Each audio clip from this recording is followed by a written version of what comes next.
ሰላም አለይኩም ወራህመቱላሂ ወበረካቱ። የሙስሊሙን ሙስሊማት ይህንን መርሃ ግብር የምትከታተሉ ክርስቲያን ታዳሚዎች በኢትዮጵያ ሰላምታዬ ሰላም ብያችኋለሁ። ኢንሻአላህ የዛሬ የሚል እየተነጋገርን ያለ ነው።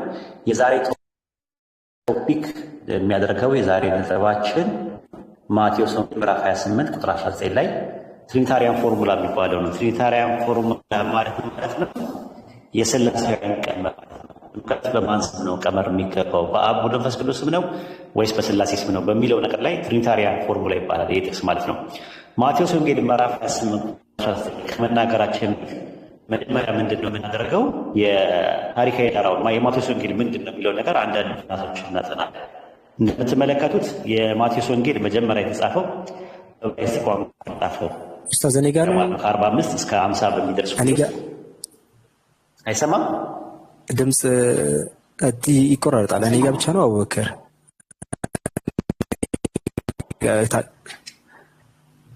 ትንሽ ይቆራረጣል። ቪዲዮ አጥፋ አብዱልከሪም። እኔም እየተቆራረጠብኝ ነው። ቪዲዮ አጥፋ እስቲ አብዱ። ኮሜንት ላይ ይቆራረጣል ድምፅ እያሉ ነበረ። ለዛ ነው። እሺ አሁን አሁን ይሰማል። ኮሜንት ላይ ምናልባት ይሰማል ኡስታዝ? ኦኬ። የማቴዎስ ወንጌል የተጻፈው የመጀመሪያው ማቴዎስ ለዕብራውያን ሰዎች የጻፈው ደብዳቤ ነው። በዕብራይስጥ ቋንቋ ነው መጀመሪያ የጻፈው። ከ45 እስከ 50 በሚደርስ ጊዜ ውስጥ መጀመሪያ የተጻፈ መጽሐፍ ነው ተብሎ ነው የሚታመነው። ለምሳሌ ኤጲፋኒዎስ ቆጵሮስ የሚባለው ከ310 እስከ 403 ይኖር የነበረው ምንድን ነው የሚለው? በፓላሪዮን ኦፍ ኤጲፋኒዎስ ሳልሚስ የሚባል መጽሐፍ አለው። መጽሐፍ 1 ፔጅ 130 ላይ ምዕራፍ 9 ቁጥር ከ3 እስከ 4 ድረስ ስንመለከተው ምን ይላል? ኢየሱስ መሲህ ነው ብለው ይሰብካሉ አለ። ናዝራውያን አይሁዳውያን ከሆኑትና ኢየሱስ ካልተቀበሉት በመጠኑ ይቃረናሉ። የማቴዎስን ወንጌል ሙሉ ለሙሉ በዕብራይስጥ አላቸው። ተመልከቱ። በመጀመሪያ በዕብራይስጥ ፊደላት እንደተጻፈ ሁሉ አሁን ያቆዩልን እንደሆነ ግልጽ ነውና አለ። ናዝራውያን የሚባሉ የክርስቶስ ኢየሱስ ተከታዮች በዕብራይስጥ የተጻፈውን የማቴዎስን የመጀመሪያው አላቸው ብሎ ነው ያስቀመጠው።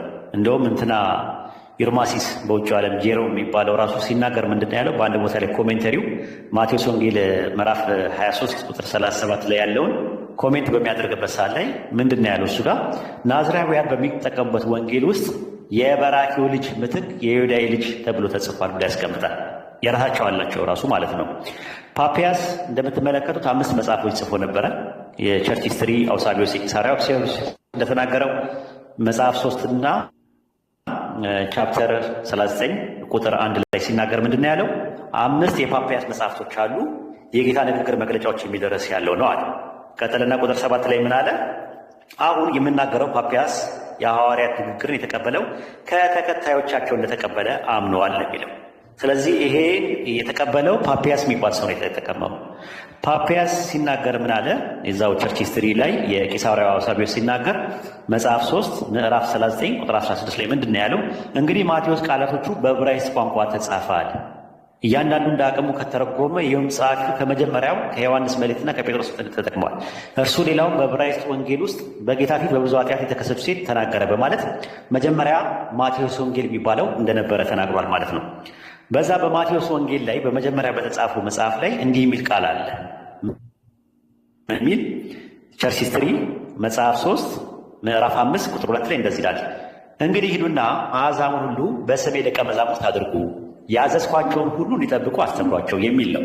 እርሱ ለእነርሱ እንዲህ አላቸው፣ አሕዛብን ሁሉ በስሜ ደቀ መዛሙርት አድርጉ ይላል።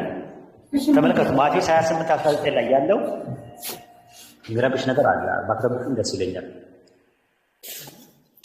ማቴዎስ ወንጌል ምዕራፍ 28 ቁጥር 19 ላይ ያለው እንግዲህ ሂዱና አሕዛብን ሁሉ በአብ በወልድ በመንፈስ ቅዱስ ስም አጥምቁ የሚል ሳይሆን ያለው እንግዲህ ሂዱና አሕዛብን ሁሉ በስሜ ደቀ መዛሙርት አድርጉ፣ ያዘዝኳቸውን ሁሉ እንዲጠብቁ አስተምሯቸው የሚል ነው።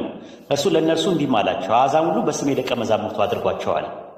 የቂሳርያው አውሳቢዮስ አሁንም መጽሐፍ 3 ምዕራፍ 7 ቁጥር 136 ላይ ምንድን ነው የሚለው? የዘ ፕሩፍ ኦፍ ጎስፔል በሚለው መጽሐፉ ላይ እርሱም ለደቀ መዛሙርቱ እንዲህ አላቸው፣ እንግዲህ ሂዱና አሕዛብን ሁሉ በስሜ ደቀ መዛሙርት አድርጓቸዋል። በአብ በወልድ መንፈስ ቅዱስም አጥምቆ የሚል የለው የመጀመሪያው። እንደገና አሁንም ዘ ፕሩፍ ኦፍ ጎስፔል የሚል መጽሐፍ 3 ምዕራፍ 7 ቁጥር 138 ፔጅ 159 ላይ በተመለከቱት እርሱም ለእነርሱ እንዲህ አላቸው፣ አሕዛብን ሁሉ በስሜ ደቀ መዛሙርት አድርጉ ነው የሚለው። አሁንም ዘፕሩፍ ኦፍ ጎስፔል በሚለው መጽሐፉ የቂሳርያው አውሳቢዎስ የታሪክ ጸሐፊ ሲናገር ከአንድ ቃልና ከአንድ ድምፅ ለደቀ መዛሙርቱ እንዲህ አላቸው፣ እንግዲህ ሂዱና አሕዛብን ሁሉ በስሜ ደቀ መዛሙርት አድርጉ፣ ያዘዝኳችሁን ሁሉ ሊጠብቁ አስተምሯቸዋል። ስለዚህ የማቴዎስ ወንጌል መጀመሪያ የተጻፈው የዕብራይስጥ ቋንቋ ላይ የተቀመጠው ምን የሚል ነው? ሂዱና አሕዛብ ሁሉ በአብ በወልድ በመንፈስ ቅዱስ አጥምቁ ሳይሆን ሂዱና አሕዛብ ሁሉ በስሜ ደቀ መዛሙርት አድርጉ የሚል ያለ። ታዲያ በአብ በወልድ መንፈስ ቅዱስ የሚለው መልክ የመጣ ስንል በማቴዎስ ዳቦ ስር የማርቆስን ወንጌል ሶርስ አድርጎ በግሪክ ኮይን ያዘጋጀው ሰው ላይ ሂዱና አሕዛብ ሁሉ በአብ በወልድ በመንፈስ ቅዱስ የሚለው ያለ ማለት ነው። መደበኛ መደበኛ እውቀት ገጽ 4 ገጽ 2637 ላይ ምን ይላል? ማቴዎስ ሁኔታ በተለየ ቀኑ ላይ የሆነ ነው። ለዚህ ነው ዓለም አቀፈቷ ከቀደምት የክርስቲያን ታሪክ እውነታው ጋር የሚቃረን የሥላሴ ባድና ትሪታሪያን ፎርሙላ የሚባለው በአብ በወልድ በመንፈስ ቅዱስ አጥምቆ ለይቅር የሚቀመጠው እውቀት ኢንሳይክሎፒዲያ ካቶሊክ የሚለው ገጽ 263 ላይ እንደዛ ይላል። የጥምቀት በኢየሱስ ስም ከሚለው ወደ በአብ በወልድ በመንፈስ ቅዱስም ወደሚለው በዓለም አቀፍ ቤተክርስቲያን በሁለተኛው ክፍለ ዘመን ተለውጧል። ከዛ በፊት በአጠቃላይ በኢየሱስ ስም ብለው አድርጓችሁ ስላለ ማለት ነው። ሌላው እንደምትመለከቱት የቴንደል የአዲስ ኪዳን ማብራሪያ ቅጽ 1 ገጽ 205 በአብ በወልድ በመንፈስ ቅዱስ ስም የኢየሱስ ሳይሆን በኋላ ላይ የተጨመረ ነው ብሎ ነው ያስቀመጠው። እንግዲህ ብዙ እንትኖች ማለት ማስቀመጥ ይቻላል። የ19 አዲስ የተሻሻለው የመደበኛ ባይብል እትምም እንደዛ ነው ያስቀመጠው።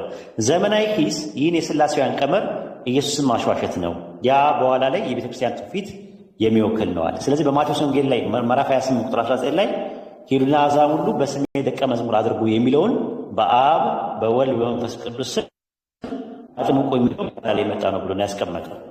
እንግዲህ ነገር ነው። እንደዚህ አይነት ነገሮች መጨመር አዲስ ነገር አይደለም። ለምሳሌ አንደኛ ዮሐንስ መልእክት ምዕራፍ 7 ላይ ተመለከቱት። አማርኛው ላይ አሁኑ ላይ የለም፣ ነገር ግን 1879 የቆምጦፍ ባሮ የሚባለው ላይ በሰማይ የሚመሰክሩ 3 ናቸው አለ። እየተቆራረጠ ነው። ኡስታዝ ይቆራረጣል፣ ትንሽ ይቆራረጣል። ትንሽ ተቆራረጣል። አንደኛ ዮሐንስ መልእክት ምዕራፍ 5 ቁጥር 7 ላይ የ1879 ወይም ደግሞ በ1611 ላይ የነበረው ኪንግ ጄምስ ቨርዥን ባይብል ላይ እንዲህ የሚል ቃል አለ።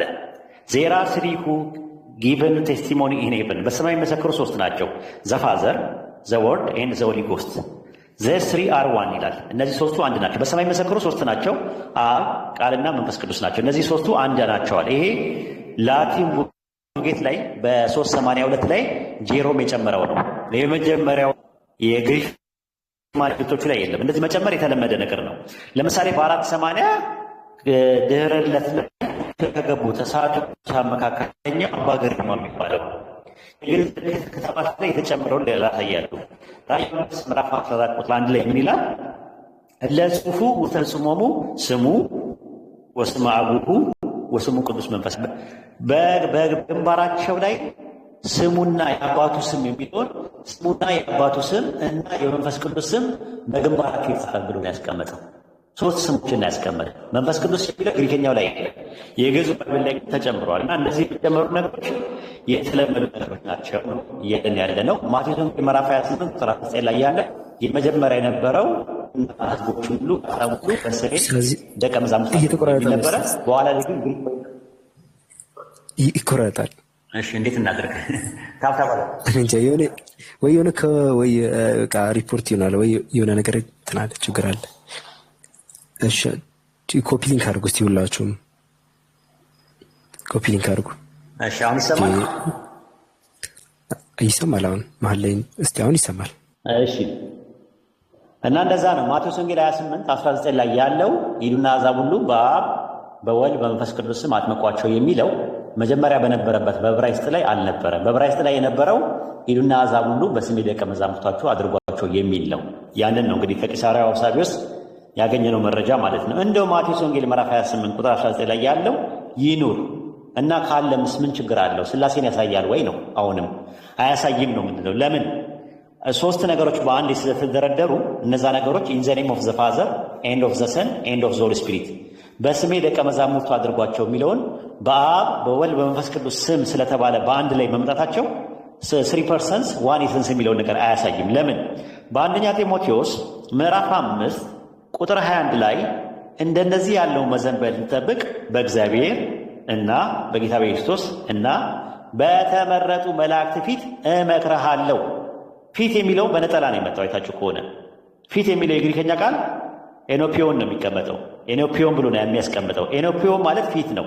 ስለዚህ የአብም የወልድም የመላእክትም ፊት አንድ ነው አይደለም። ለምንድን ነው እዛ ጋር በነጠላ የመጣው? ለምንድን ነው የተደረደሩት? በእግዚአብሔር አንድ በአምላክ ማለት ነው፣ አብን ያመለክታል። በጌታ በኢየሱስ ወልድን ያመለክታል። በተመረጡ መላእክት ፊት ይላል። መላእክቶችንም ጨምሯቸዋል፣ ተደርድረዋል አንድ ላይ። ስለዚህ ፍጡር የሆነ አካል ከፈጣሪ ጋር አንድ ላይ ስለተደረደረ እዛ በኤሰንስ አንድ ነው ብለን ምንል ከሆነ አንደኛ ጢሞቴዎስ ምዕራፍ 5 ቁጥር 21 ላይ መላእክቶች ተደርድረው መጥተዋል። ይህን እንዴት ታዩታላችሁ ነው ምንለው ማለት ነው። ሌላው እንደምትመለከቱት ኦሪት ዘዳግም ምዕራፍ 19 ቁጥር 17 ላይ ነው። ኦሪት ዘዳግም ምዕራፍ 19 ቁጥር 17 ላይ የግሪክ ሰብትጀንት ላይ ሁለቱ ጠበኞች በእግዚአብሔር እና በካህናቱ በዚያ ዘመን በሚፈርዱ ፈራጆች ፊት ይቆማሉ አሉ። ማን ማን የተደረደረው? እግዚአብሔር አለ አንድ፣ ሁለተኛ ካህናቱ አሉ፣ ሶስተኛ ደግሞ ፈራጆቹ አሉ። ሶስት ነገር ነው የተጠቀሰው፣ ግን ፊት የሚለው ሲንጉላር ነው የመጣው። ማን ነው? ኤኖፒዮን የሚለው ማለት ነው። ኤኖፒዮን የሚለው ግሪክ ሰብትጀንት ላይ በነጠላ መጥቷል። ዘዳግም 19:17 ላይ ነው ያለው። ፈጣሪ አለ፣ ከዛ ሁለት ፍጡሮች መጥተዋል፣ ካህናትና ፈራጆች ማለት ነው። ፊት የሚለው ደግሞ በነጠላ ነው የመጣው ለሁለቱ ማለት ነው። የሉቃስ ወንጌል ምዕራፍ 9 ቁጥር 26 ላይም እንደዚህ ያለ በእኔና በቃል የሚያፍር ሁሉ የሰው ልጅ በራሱ እና በአባቱ እና በቅዱሳን መላእክት ክብር ሲመጣ በእርሱ ያፍርበታል። ክብር ለሚለው የሚጠቀመው ቃል ሲንጉላር ነው፣ ዶክሳ የሚለው በግሪከኛው። ስለዚህ አሁን እዚህ ጋር የተጠቀሙት ማን ነው? አብ ወልድና መላእክት ተጠቅሰዋል።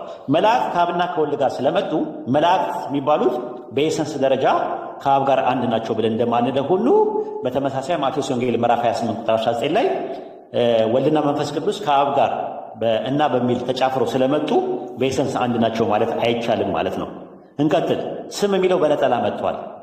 ስለዚህ አብ ወልድ መንፈስ ቅዱስ አንድ አምላክ አንድ ኤሰንስ መሆናቸውን ያሳያል ብለው ይሞክታሉ። ነው ያም አያስኬድም። ኦሪት ዘጸአት ምዕራፍ 23 ቁጥር 13 ላይ የሌሎችን አማልክት ስም አትጥሩዋል። እንግዲህ አማልክት ማለት የተለያየ አማልክት፣ የፀሐይ አምላክ፣ የጨረቃ አምላክ ምናምን የተለያየ አምላክ አለ። ግን የሌሎቹን አማልክት ስሞች አይደለም የሚለው ስም። የሌሎቹን አማልክት ስም አትጥሩ። ሜክ ኖ ሜንሽን ኦፍ ዘኔም ኦፍ አዘር ጋድስ ነው የሚለው። ዘኔም ነው የሚለው። ዘኔም ሳይልም ራሱ በነጠላ ነው የመጣው። ግን አማልክቶቹ አንድ ኤሰንስ ናቸው ማለት አይደለም። መጽሐፈ ኢያሱ ምዕራፍ 23 ቁጥር 7 ላይም እንደዛ ነው። የአማልክቶቻቸውን ስም አትጥሩ። የአማልክቶቻቸውን አማልክት ብሎ ከዛ በኋላ ሲንጉላር ፐርሰን አይታሰብም። ሲንጉላር ኤሰንስ የሚባል ነገር አይታሰብም። አማልክቶቻቸው ስም ነው የሚለው ራሱ። ናይዘር ሜክ ሜንሽን ኦፍ ዘኔም ኦፍ ዜር ጋድስ ነው የሚለው። ዘኔምስ አይደለም የሚለው። ኦሪት ዘዳግም ምዕራፍ 18 ቁጥር 20 ላይም እንደዛ ነው። በሌላ አማልክት ስም የሚናገር ነቢይ እሱ ይገደል። አያችሁት? ዘኔም ኦፍ አዘር ጋድስ ነው የሚለው። በሌላ አማልክት ስሞች አይደለም የሚለው፣ ስም በነጠላ። ስለዚህ ማቴዎስ ወንጌል ምዕራፍ 28 ቁጥር 19 ላይ ኢን ዘ ኔም ኦፍ ዘ ፋዘር ኤንድ ኦፍ ዘ ሰን ኤንድ ኦፍ ዘ ሆሊ ስፒሪት ስለተባለ ኢን ዘ ኔም የምትለዋ በሲንጉላሪ ስለመጣች፣ ኑማ የምትለዋ ቃል ስለመጣች ያ ማለት የኤሰንስን አንድነት አያሳይም ማለት ነው። ይህን ይመስላል ራሱ ማለት ነው። ሌላው የምንመለከተው ከዚህ ጋር ተያይዞ ሁለተኛ ቆሮንቶስ ምዕራፍ 13 ቁጥር 14 ላይ ያለው ጥቅስ ነው። ሁለተኛ ቆሮንቶስ ምዕራፍ 13 ቁጥር 14 ላይ ያለው ጭራሹኑ ሥላሴን የማያሳይ ጥቅስ ነው። ምን የሚል ነው? የጌታ ኢየሱስ ጸጋ፣ የእግዚአብሔር ፍቅር፣ የመንፈስ ቅዱስ ኅብረት ከሁላችሁ ጋር ይሆናል። እዚህ ጋር የተጠቀሱት ማን ናቸው? እግዚአብሔር ተጠቅሷል፣ ኢየሱስ ተጠቅሷል፣ መንፈስ ቅዱስ ተጠቅሷል። ነገር ግን ምንድን ነው ፖይንቱ ስንል እግዚአብሔር የሚለው ማንን ነው ነው ጥያቄው። አብን ነው ካሉ እግዚአብሔር ስንት ነው? አንድ። ጥሩ። ሌላ እግዚአብሔር አለ? ከአንድ እግዚአብሔር ውጭ የለም። በቃ ስለዚህ አንድ እግዚአብሔር አለ፣ ወልድና መንፈስ ቅዱስ የሚባሉ ነገሮች አለ ነው። እኛ የምንለው ምንድን ነው? ሶስቱ አካላት አንድ እግዚአብሔር ናቸው የሚል ባይብል ላይ የለም ነው። ቀላል ጥያቄ ብትጠይቋቸው የእግዚአብሔር ልጅ ማን ነው ስትሏቸው ኢየሱስ ይሏቸዋል። የእግዚአብሔር አባት ማን ነው ብሎ ስትሏቸው እንደ እግዚአብሔር አባት አለው እንደ ይሏቸዋል። ኢየሱስ እግዚአብሔር አይደል? ለምን የእግዚአብሔር አባት የሚል ባይብል ላይ ለምንድን ነው ያልተቀመጠው? አንድ ጥቅስ ለምንድን ነው ያጣነው? እግዚአብሔር ወልድ የሚል ነገር ለምንድን ያጣ ነው? የእግዚአብሔር አባት የሚል ጥቅስ ባይብል ላይ ለምንድን ያጣ ነው? ባይብል ላይ ከኦሪት ዘፍጥረት እስከ ራዕየ ዮሐንስ ድረስ ብንመለከተው የእግዚአብሔር አባት የሚል ጥቅስ የለም። ብዙ ጊዜ ስንወያይ ምንድን ነው የእግዚአብሔር አባት ማን ነው ብለን ስንጠይቃቸው እንዴ እግዚአብሔርማ አባት የለውም፣ እግዚአብሔር ልጅ ነው እንጂ ያለው አባት የለውም ይላሉ።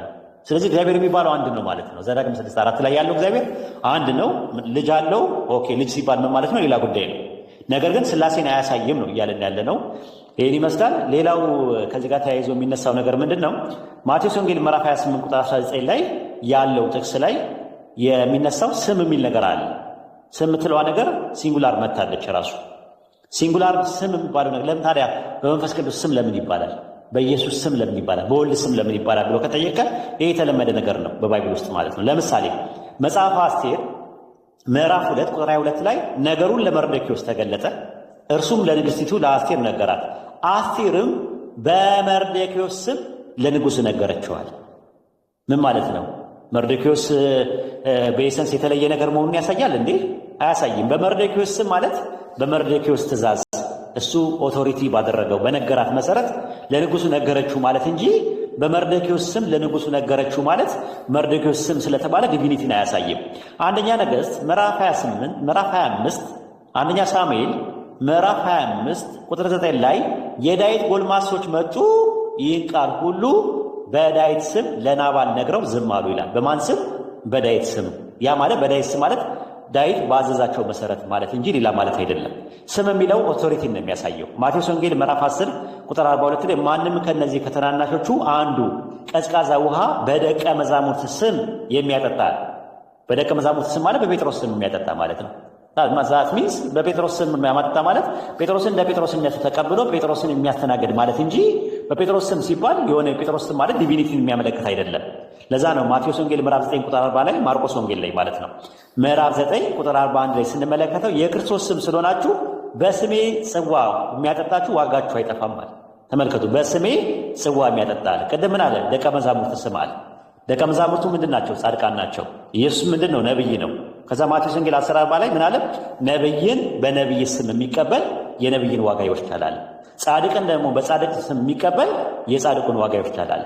ኢየሱስ ነብይ ነው። ነብይን በነብይ ስም አለ። ጻድቅን በጻድቅም ስም አለ።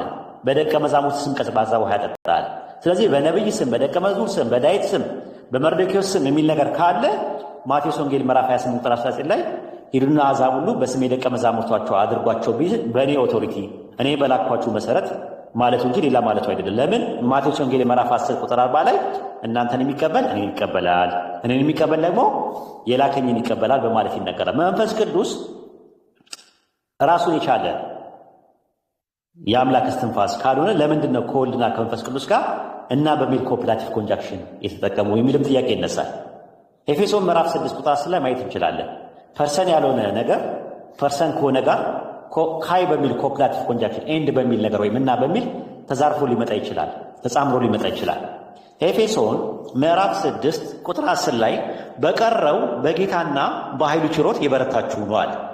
የኃይሉ ችሎት የሚባል የሆነ ፐርሰን ነው? የኃይሉ ችሎት የሚባል የሆነ አካል ላይ ያለው ነገር ነው እንዴ? አይደለም። ኖ። ታዲያ ለምንድን ነው የተባለው ሲባል በቀረው በጌታና በኃይሉ ችሎት የበረታችሁ ይላል። ጌታና የኃይሉ ችሎት የሚባሉ ሁለት አካላት አሉ? አይደለም። እንደዛ አይደለም የሚያመለክተው። ሁለተኛ ተሰሎንቄ ምዕራፍ 1 ቁጥር 10 ላይ ምንድን ነው የሚለው? ከጌታ ፊትና ከኃይሉ ፊት ርቀው በዘላለማዊ ጥፋት ይቀጣሉ አለ። ኤንድ የሚል ነገር አለው እንግሊዝኛው። አማርኛው ደግሞ ምንድነው? ምህ የሚል ነገር አለ። ምህ ማለት ጥገኛ ምህላን ነው። ተጨማሪ ነገርን ለማሳየት ነው የሚመጣው በአማርኛ ማለት ነው። ኤንድ እንደማለት ነው። እናን የሚል መተካት ነው አማርኛ ላይ ማለት ምህ። ለምሳሌ ዮሐንስ ወንጌል 14:1 ላይ በእግዚአብሔር እመኑ በእኔም እመኑ ሲል ምህ የምትለዋ ጥገኛ ምላል እንግሊዝኛው ላይ ኤንድ ብላ ነው የተጠቀመችው። ኢቭን በሚል ይጠቀማል። በግሪክኛው ደግሞ ካይ የሚል ነገር ይጠቀማል። ስለዚህ እዚህ ጋር ከጌታና ከኃይሉ ክብር ርቀው ሲባል የኃይሉ ክብር የሚባል ፐርሰን አለ እንዴ? የለም ራሱ። ስለዚህ በባይብል ውስጥ ፐርሰን የሆኑ ነገሮች ፐርሰን ባልሆኑ ሰዎች ባልሆኑ ነገሮች ላይ ተደርድረው አንድ ላይ እና በሚል መስተጻምር ሊመጡ ይችላሉ። ሐዋርያት ሥራ ምዕራፍ 23 ቁጥር 8 ላይ ሰዱቃውያንም ትንሣኤ 1 መልአክ 2 መንፈስ የለም የሚሉ ናቸዋል። ስለዚህ ትንሣኤ የሚባለው ነገር መልአክና መንፈስ ከሚለው ጋር በአካል ደረጃ ያለ ነገር አይደለም። መላእክቶች ፐርሰን ናቸው። ትንሣኤ ግን ፐርሰን የሆነ ነገር አይደለም፣ ራሱ ኮንሴፕት ነው። ነገር ግን ኮንሴፕቱ የለም የሚሉ ሰዎች የነበሩ ግን ትንሣኤ የሚለው ፐርሰን ከሆነ ነገር ጋር ኮፕላቲቭ ከሆነ ኮንጃክሽን ጋር አብሮ መጥቷል። ያ ማለት ግን ያ ነገር ፐርሰን ነው ማለት አይደለም። ስለዚህ ማቴዎስ ወንጌል ምዕራፍ 28 ቁጥር 19 ላይ የሥላሴን ትምህርት የሥላሴን ሐሳብ የሚያብራራ አይደለም። የሥላሴ ሐሳብ ምንድን ነው? እግዚአብሔር በስም በአካል በግብር ሶስት ነው። ወይም ደግሞ በሌላ አባባል እግዚአብሔር ሶስት አካላት አሉት፣ በሶስት አካላት ተገለጠ፣ በአብ በወልድ በመንፈስ ቅዱስ ተገለጠ የሚል ማቴዎስ 28 ላይ የለም። አብ ወልድ መንፈስ ቅዱስ አንድ ኤሰንስ አንድ ፐርሰን አንድ ኤሰንስ ወይም ደግሞ አንድ ምንነትን ይጋራሉ የሚል ትምህርት ነው። ማቴዎስ ወንጌል ምዕራፍ 28 ቁጥር 19 ላይ አብ ወልድ መንፈስ ቅዱስ አንድ አምላክ ናቸው የሚል የለውም ማለት ነውና ይህን ይመስላል ከብዙ በጥቂቱ ማለት ነው። ኢንሻአላህ ምን ያህል እንደተሰማችሁ ማለት ነው። ጨርሻለሁ። ጀዛከላሁ ኸይር ኡስታዝ። ሰፋ ያለ ደስታ ነው። አይተሰምቶናል። አክቹዋሊ የመጀመሪያ አካባቢ ነበረ የሆነ ሰዓት ላይ እንጂ ከዛ በኋላ ተሰምቷል። ማቴዎስ 28:19 አይ ሰፋ ያለ ደስታ ነው። ጀዛከላሁ ኡስታዝ። ብዙ ነጥቦች ነው የተነሱት እና እዚህ ላይ ያው ቆይ መጀመሪያ ላይ ምስልኩ ሰዎች እንዴት ነው? ቆይ አንዴ እሺ፣ ምንድነው አሁን የምንቀጥለው? ያው አሁን በተሰጠው ትምህርት ላይ መጀመሪያ ቅድሚያ ለሙስሊሞች ይሁንና ያልገባችሁ ካላችሁ እየገባችሁ ትጠይቃላችሁ። ፕሮግራሙን የተከታተለ እሺ፣ ፕሮግራሙ ላይ እዚህ ላይ ማቴዎስ ወንጌል ምዕራፍ 28 ቁጥር 19 ላይ ያልገባው ሰው ካለ ጥያቄ መጠየቅ ይችላል። ያልገባው ሰው ካለ እንደዛ ነው። አንድ ቁጥር ጻፎታች ላይ ከዛ ትገባላችሁ። ክርስቲያኖች ለብቻችሁ ሴክሽን አላችሁ። ይሄን ካስተናገድን በኋላ ከሙስሊሞች ከዛ በኋላ ወደ እናንተ እንዞራለን ማለት ነው። ኦኬ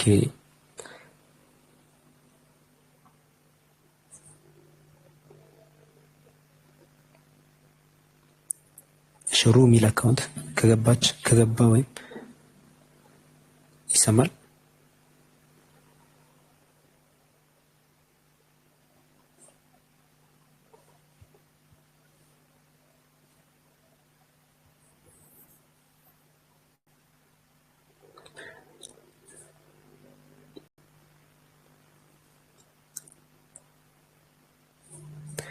ኦኬ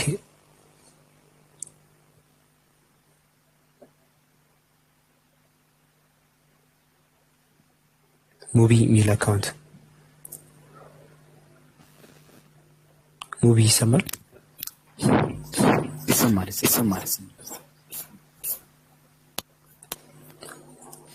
ሰላም አለይኩም። ወአለይኩም ሰላም። እሺ ያው ጥያቄ መሆን ያለበት እዚሁ ጥቅስ ላይ ነው አይደል? ምናልባት ወይስ ከዛ እዚህ ላይ ይችላል? ያው ከሰራ ተያይዞ ማለት ነው። አይ እርሱ ላይ ማቴዎስ 28:19 ላይ ግልጽ ሆኖልሃል። ግልጽ ከሆነልህ በቃ አይ ግልጽ ያልሆነኝ ፖይንት አለ እዚህ ላይ ካልክ ደግሞ እዚህ ላይ መጠየቅ ትችላለህ። አይ በቃ እንደዛ ከሆነ ለሌሎች እድሉ መስጠት ምናልባት ሌላ ከሥላሴ ጋር ተያይዞ ሌላ ጥቅስ ነበር በኋላ ማንሳት የሚቻል ከሆነ አነሳለሁ። በቃ በኋላ ላይ ገብተህ ማንሳት ትችላለህ። እሺ ማለት ነው።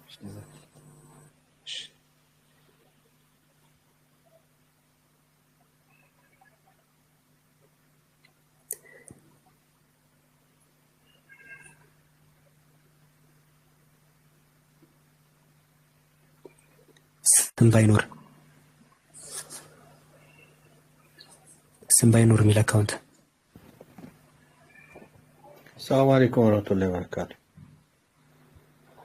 ወአለይኩም ሰላም ወራህመቱላሂ ወበረካቱ። ጀዛኩሙላህ ኸይር እድሉን ስለሰጣችሁኝ። ኡስታዝ ወሂድ ሰላም አለይኩም ወራህመቱላሂ ወበረካቱ። ስላገኘሁ ሰላም ወራህመቱላሂ ወበረካቱ። ጀዛከላህ ኸይር ግልጽ ነው።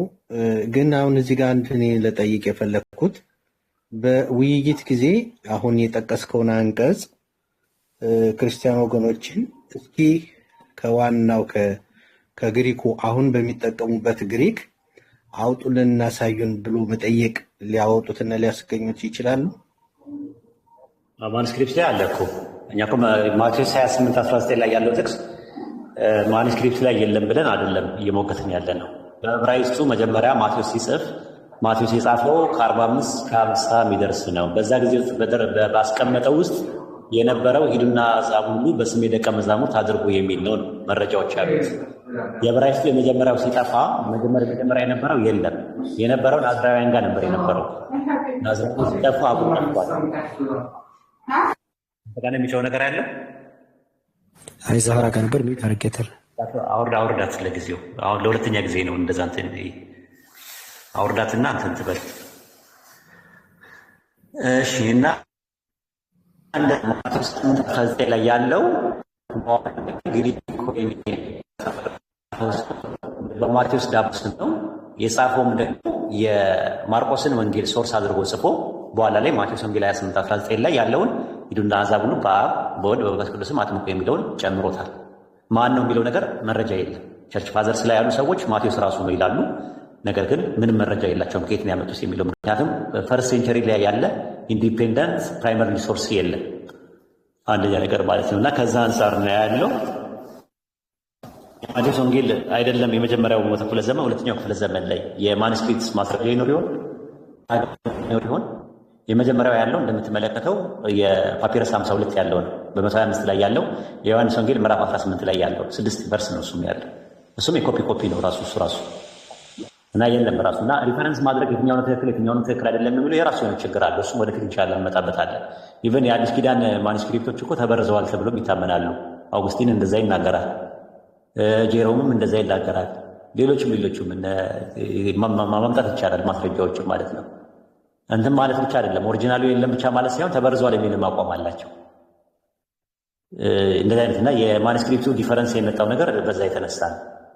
ቴክስቹዋል ቫሪያንት የሚባል ነገር የመጣው ማለት ነው። ኦሪጂናሉ ባለመገኘቱ ብሮክን ቼን ነው ደግሞ የተሰበረ ሰንሰለት ነው ያለው። ይሄን ይመስላል። ጀዛከላሁ ኸይር። ኢንሻአላህ በተፈቀደልኝ አንድ ደቂቃ እንደ የሆነ ነገር የተሰማኝን ልናገር። እንደዚህ አይነት ውይይት ከመጀመርህ በፊት ወይም ሌሎቹ ታች ያላችሁ ወንድሞቻችን እንደዚህ ሰፋ ያለ ውይይት ከመጀመራችሁ በፊት የአይቲ እውቀት ያለው ወንድሞቻችን ካሉ ቼክ ብታደርጉ ጥሩ። አሁን ቅድም አንተ ትምህርቱን እየሰጠህ ነው። ብዙ የመቆራረጥና ብዙ ያለፉን ነገሮች ነበሩና ሀክ የመደረግ የሆነ ትራክ የማድረግ ምናምን ነገሮች ስለማይጠፉ እንደዚህ ሰፊ ፕሮግራም ባላችሁ ሰዓት ላይ ቼክ ብታደርጉት መልካም ነው፣ እንዳያስተጓጉል። ጀዛኩሙላህ ኸይር። ሽኩራን ወያከላ ጥሩ ነሲያን ኢክሩ ገብተሻል?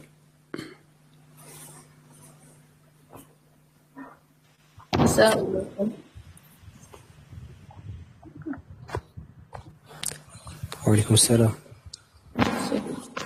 የኔ ጥያቄ ማቴዎስ 28:19 ላይ ሼር የሚያደርጉት ምንነት አለ፣ እንደዛ ነው የምንረዳው። ያም ሼር የሚያደርጉት ምንነት አውቶሪቲ ሊሆን አይችልም ወይ? እና ደግሞ ኔምስ አለመሆኑ ኔም ብቻ መሆኑ አንድነታቸውን የበለጠ አያሳይም ወይ? አያሳይም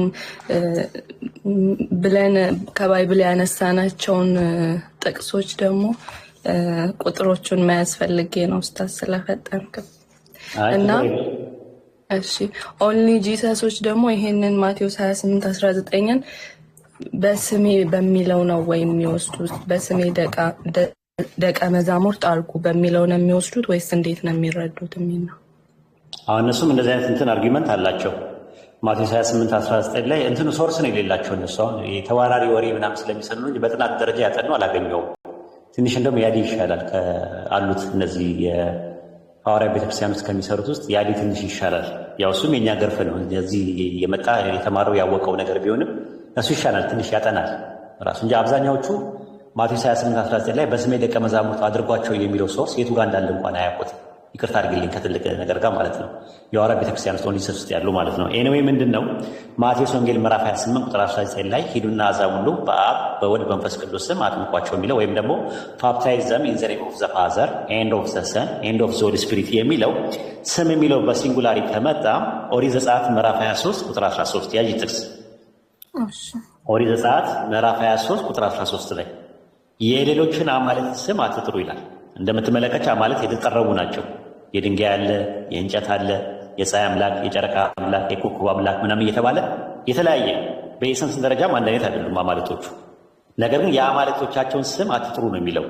የአማልክቶቻቸውን ስሞች አይልም፣ በሲንጉላር ነው የመጣው። ታዲያ አማልክቶቻቸው በኤሰንስ አንድ ናቸው ማለት ነው እንዴ? በፐርሰን አንድ ናቸው ማለት ነው እንዴ? ሜታፊዚካሊ ዩኒቲ ያላቸው ማለት ነው እንዴ? በኦንቶሎጂ ደረጃ አንድ ናቸው ማለት ነው እንዴ? አይደለም። ናይዘር ሜክ ሜንሽን ኦፍ ዘ ኔም ኦፍ ዜር ጋድስ ይላል። የአማልክቶቻቸውን ስም አትጥሩ ነው የሚለው። ኦሪት ዘዳግም ምዕራፍ 18 ቁጥር 20 ላይም በሌላ አማልክት ስም የሚናገር ነቢይ እርሱ ይገደላል።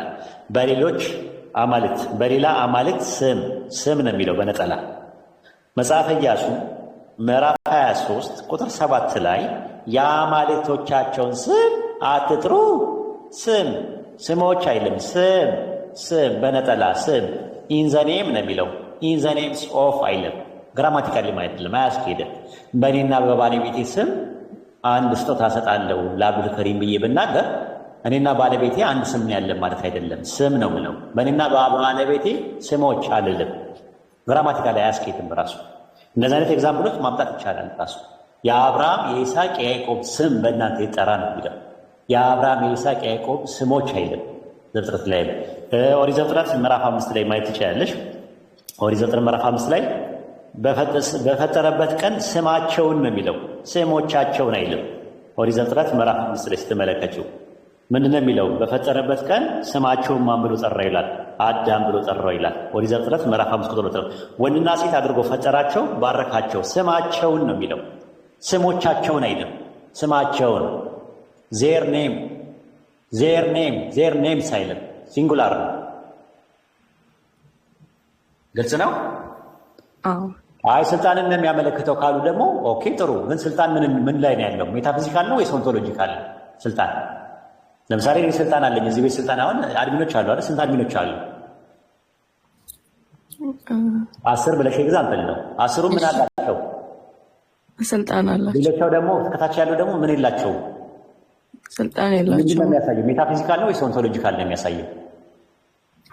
እንዴት ነው ሜታፊዚካል እና ኦንቶሎጂካል ማለት ነው? ምንነትን ነው ወይስ ማንነትን ነው የሚያሳየው? ምንነትን ከሆነ በምንነት አንለያይም። ታችም ያለው ሰው ነው፣ ላይም ያለው ሰው ነው። ያለያየበት ማንነታችን ነው። ስልጣን ያለው ማንነት አለ፣ ስልጣን የሌለው ማንነት አለ። ስለዚህ ሜታፊዚካል አይደል ነው ዲፈረንሳችን እንጂ ኦንቶሎጂካል ዲፈረንስ የለንም አይደል? አዎ። ስለዚህ ስልጣን የሚለው ነገር ኦቶሪቲን ነው የሚያመለክተው። ኦቶሪቲ ደግሞ ሜታፊዚካል ነው፣ ኦንቶሎጂካል አይደለም። ግልጽ ነው? አዎ። ያልገባሽን ነገር መጠየቅ ጥሩ ነው። አይሽ እንደዚህ አሁን አንዳንድ ሰዎች ሲጠይቁ ጥሩ ነው። መጠየቅ የመሰለ ነገር የለም። ያልገባችን ነገር ሲኖር ቃላትም ቢሆን ምንም ቢሆን ቴዎሎጂካል ተርሞችን ሲኖሩ መጠየቅ፣ ዝም ብላችሁ አትለፉ። ሌላ የምትጠይቂው ነገር አለ? የለም። ጀዛኩም ላስታ ያልገባሽ ነገር አለ? አሁን ባልኩት ነገር ላይ ምንነትና ማንነት በሚለው ነገር ላይ ገብቶኛል። ሼር የሚያደርጉት ምንነትን ነው ሶስቱ ማለት ነው። እንደዛ ማቴዎስ 28:19 ላይ ምንነትን ሼር ያደርጋሉ የሚል በኃይለ ቃል አውጥቶ ማሳየት አይቻልም።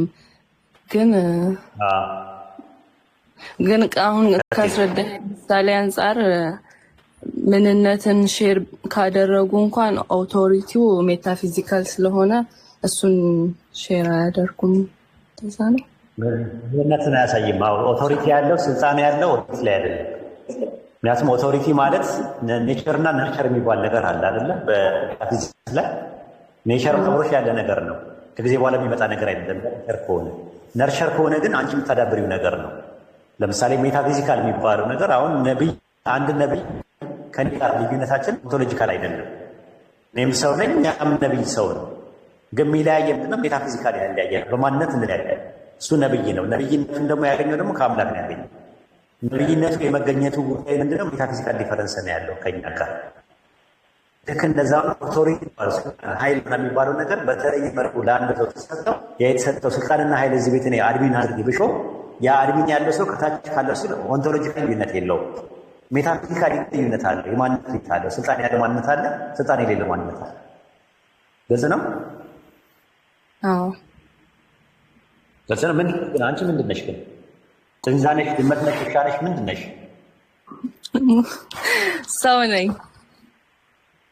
ምንነትሽ ሰው ነው ማለት ነው። አየሽ፣ ምንነት ማለት ሰው ነው። አንቺ ማን ነሽ ግን? ሙስሊም ነኝ ካልኩኝ ምን አይደለም። አንቺ ማን ነሽ ነው ያልኩት። የጠየኩሽ ማን ነሽ? ኢክራም ከሊት የሚባለው ነገር ደግሞ ማንነት ነው። ማንነትና ምንነት እንደዛ ነው። ማንነት የምንነት ምንድን ነው? መገለጫ ነው። ምንነት ደግሞ የማንነት መሰረት ነው። ድገሚልኝ አንድ ጊዜ። ምንነት የማንነት መገለጫ ነው። ምንነት የማንነት መሰረት ነው። ልብ አድርግ። መሰረት። ኦኬ። ማንነት የምንነት ምንድን ነው? መገለጫ። አይደንቲፋይ የምታደርጊው ማለት ነው። አይደንቲቲ ማለት ነው ማንነት። ቅዋሚ ማንነት ማለት ነው። ፐርሰን የምንለው ወይ ፕሮሶፖን በግሪክ ይባላል። በአረብኛ ሸክስ የምንለው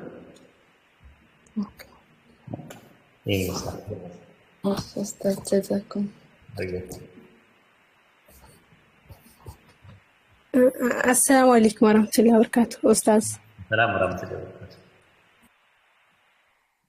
የእኔ ጥያቄ በአንደኛ ሳሙኤል ምዕራፍ 25 ከቁጥር 9 ላይ ያለው እንዴት ነው ለማቴዎስ 28:19 ምሳሌ ሊሆን የሚችለው? ማለቴ ጥያቄ የሆነብኝ እዚህ ጋር የዳዊትን ጉልማሶች መጡ ይሄንም ቃል ሁሉ በዳዊት ስም ለነባል ነግረው ዝም አሉ ይላል። እዚህ ጋር አንድ ማንነት ነው ዳዊት። ስለዚህ እዚህኛው ማቴዎስ 28:19 ላይ ያለው ደግሞ ሶስት ማንነት ነው የጠቀሰው በማንነት ስናየው ስሙ። ስለዚህ እንዴት ነው ከምን አንጻር ነው የሚለው አልገባኝም።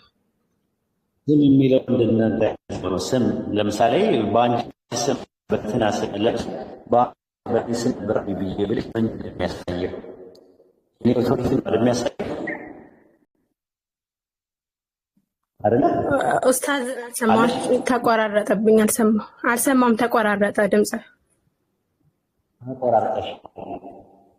ባንክ በእኔ ስም ብር አስገቢ ብዬ ብናገር የኔ ስም እኔን አይዴንቲፋይ የሚያደርግ ነገር ነው አይደል? እኔ ስሜ ኔትወርክ አስተካክል ወይ የሚቆራረጠው የማን ነው? የኔ ነው የሚቆራረጠው ወይስ እሱ ነው? ይሰማል። አሁን ያንተ ነው እየሰማኝ። የኔ ነው የሚቆራረጠው ያ ጀማ? አዎ ትንሽ የተቆራረጠ ነው። አሁን አሪፍ ነው መሰለኝ። አሁን መታሃት ባንክ በእኔ ስም ገንዘብ አስቀምጪ ብዬ ብናገር በእኔ ስም ስልሽ የኔን አይደንቲቲ ነው የሚያሳየው አይደለ? መታወቂያ ላይ ያለውን ስም ነው የምታስቀምጨው አይደለ?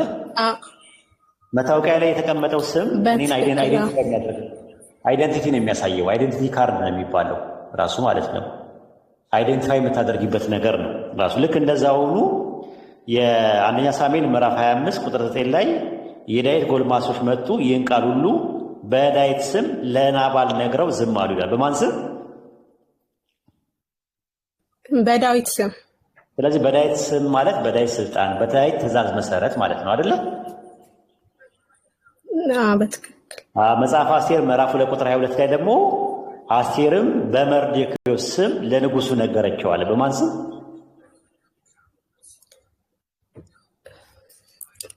ምን አልከኝ ኡስታዝ? አስቴርም በመርዶክዮስ ስም ለንጉሱ ነገረችው ይላል መጽሐፍ አስቴር ምዕራፍ 2 ቁጥር 22 ላይ። በመርዶክዮሱ ትእዛዝ፣ በመርዶክዩ ኦቶሪቲ ማለት ነው አይደለ? ስለዚህ ማቴዎስ ወንጌል 28:19 ላይም ሂዱና አሕዛብ ሁሉ በስሜ ደቀ መዛሙርቱ አድርጓችሁ ሲል እኔ በነገርኳችሁ መሰረት፣ እኔ ኦቶሪቲውን በሰጠሁት መሰረት፣ እኔ በፈቀድኳችሁና እኔ ባዘዝኳችሁ መሰረት ለማለት ፈልጎ ነው አርጊመንቱን ያመጣሁት። ኦኬ፣ እዚህ ጋር የሶስት ማንነት ስም መጠቀስ ሚኒንግለስ ነው ማለት ነው። እዚህ ጋር ኦቶሪቲን ነው የሚያሳየው። የአብንም የወልድንም የመንፈስንም ኦቶሪቲ ነው። ሲጀመር ጥቅሱ እኮ ማቴዎስ ወንጌል 28:19 ኦሪጂናሉ በደቀ መዛሙርቱ ስም አድርጉ ነው የሚለው። አይደለም በስሜ ደቀ መዛሙርቱ አድርጉ ነው የሚለው ኦሪጂናሉ። ግልጽ ነው። መራባሽ ግልጽ ነው፣ ገብቶኛል። እሺ ጀዛከላ ኸይር። አይሰማም ነበረ እንዴ? የኔ ነው የማይሰማው? አሁን ይሰማል። ያንተም ይቆራረጣል። ዛሬ ቤቱ አደጋ ውስጥ ነው ያለው። አዎ እንዴ ኮፒሊንግ አድርጉ ጋይስ። የሆነ ነገርማ አለ። ቅሩበት ወይ ካልሆነ አሁን ይሰማኩ። ካሊድ ገብቷል። እንዲህ ይቀራበታል። አሁን ታይቶ ካሊድ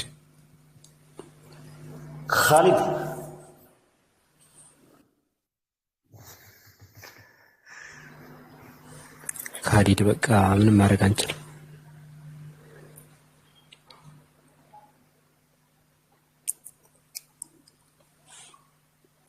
ሌላ ሰው እናስገባ።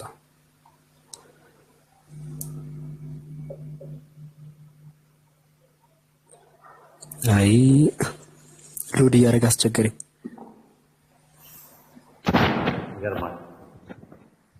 ሰላም አለይኩም። ወአለይኩም አሰላም ወራህመቱላሂ ወበረካቱህ። ስሚዘው እንዴት ነህ ኡስታዝ? አለሁ አልሐምዱሊላህ። በጣም አስቸገረን እኮ ስሚዘው። ምን ተሻለ ጎበዝ? ኔትወርክ እንትን ግን እንዳይሆን እቺ ሪፖርት ነገር እንዳትሆን በጣም ኮፒ ሊንክ አድርጉ ያጀማ። ሪፖርት ነገር እንዳትሆን ብቻ እሷን እንጠንቀቅ። ሪፖርት እንዳትሆን ታፕታፕ በደንብ አድርጉ፣ ኮፒ ሊንክ በደንብ አድርጉ። እሱ ነው እንትን የሚያደርገውና ምናልባት የቅድም ኢክራም የምትባል ልጅ ናት መሰለኝ። አይ ቲንክ ባነሳችሁ ጥያቄ ላይ እኔም ትንሽ ጥያቄ ነገር ለመጨመር ነበር ኡስታዝና ስለ ማንነትና ስለ ምንነት እያስረዳሃት ስለነበረ ከሱ ጋር ባነሳው ነጥብ ላይ ለምሳሌ እዚህ ጋር እኛ ሰዎች አለን። ይሄ ሰውነት ወይም ደግሞ ሰው የሚባለው ምንነታችን ሲሆን እያንዳንዳችን ደግሞ እኔ ስሚዝ ኡስታዝ ወሂድ እንዲያለም ማንነታችን ነውና እዚች ጋር በአጠቃላይ ግን አንድ ሰው አለ ብቻ ሳይሆን ብዙ ሰዎች እንዳሉ ነው ምንረዳው በማንነት ደረጃ ማለት ነውና ወደ ትሪኒቲ ሲመጣ ለምንድን ነው ምንነታቸውን አንድ ብቻ ስለሆነ አንድ አምላክ አለ የሚል ድምዳሜ ውስጥ ድንገባ ይቻላል?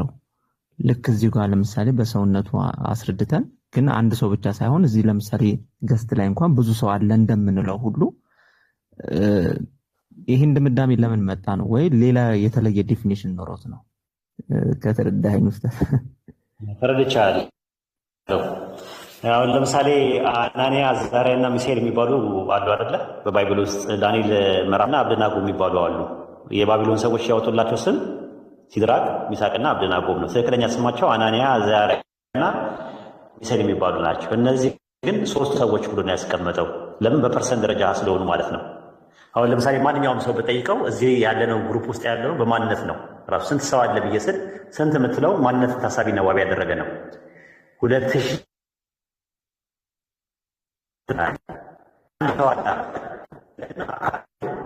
ራሱ ፐርሰን ራሱ ሰው ነው። ራሱ ኤሰንሱ ማለት ነው።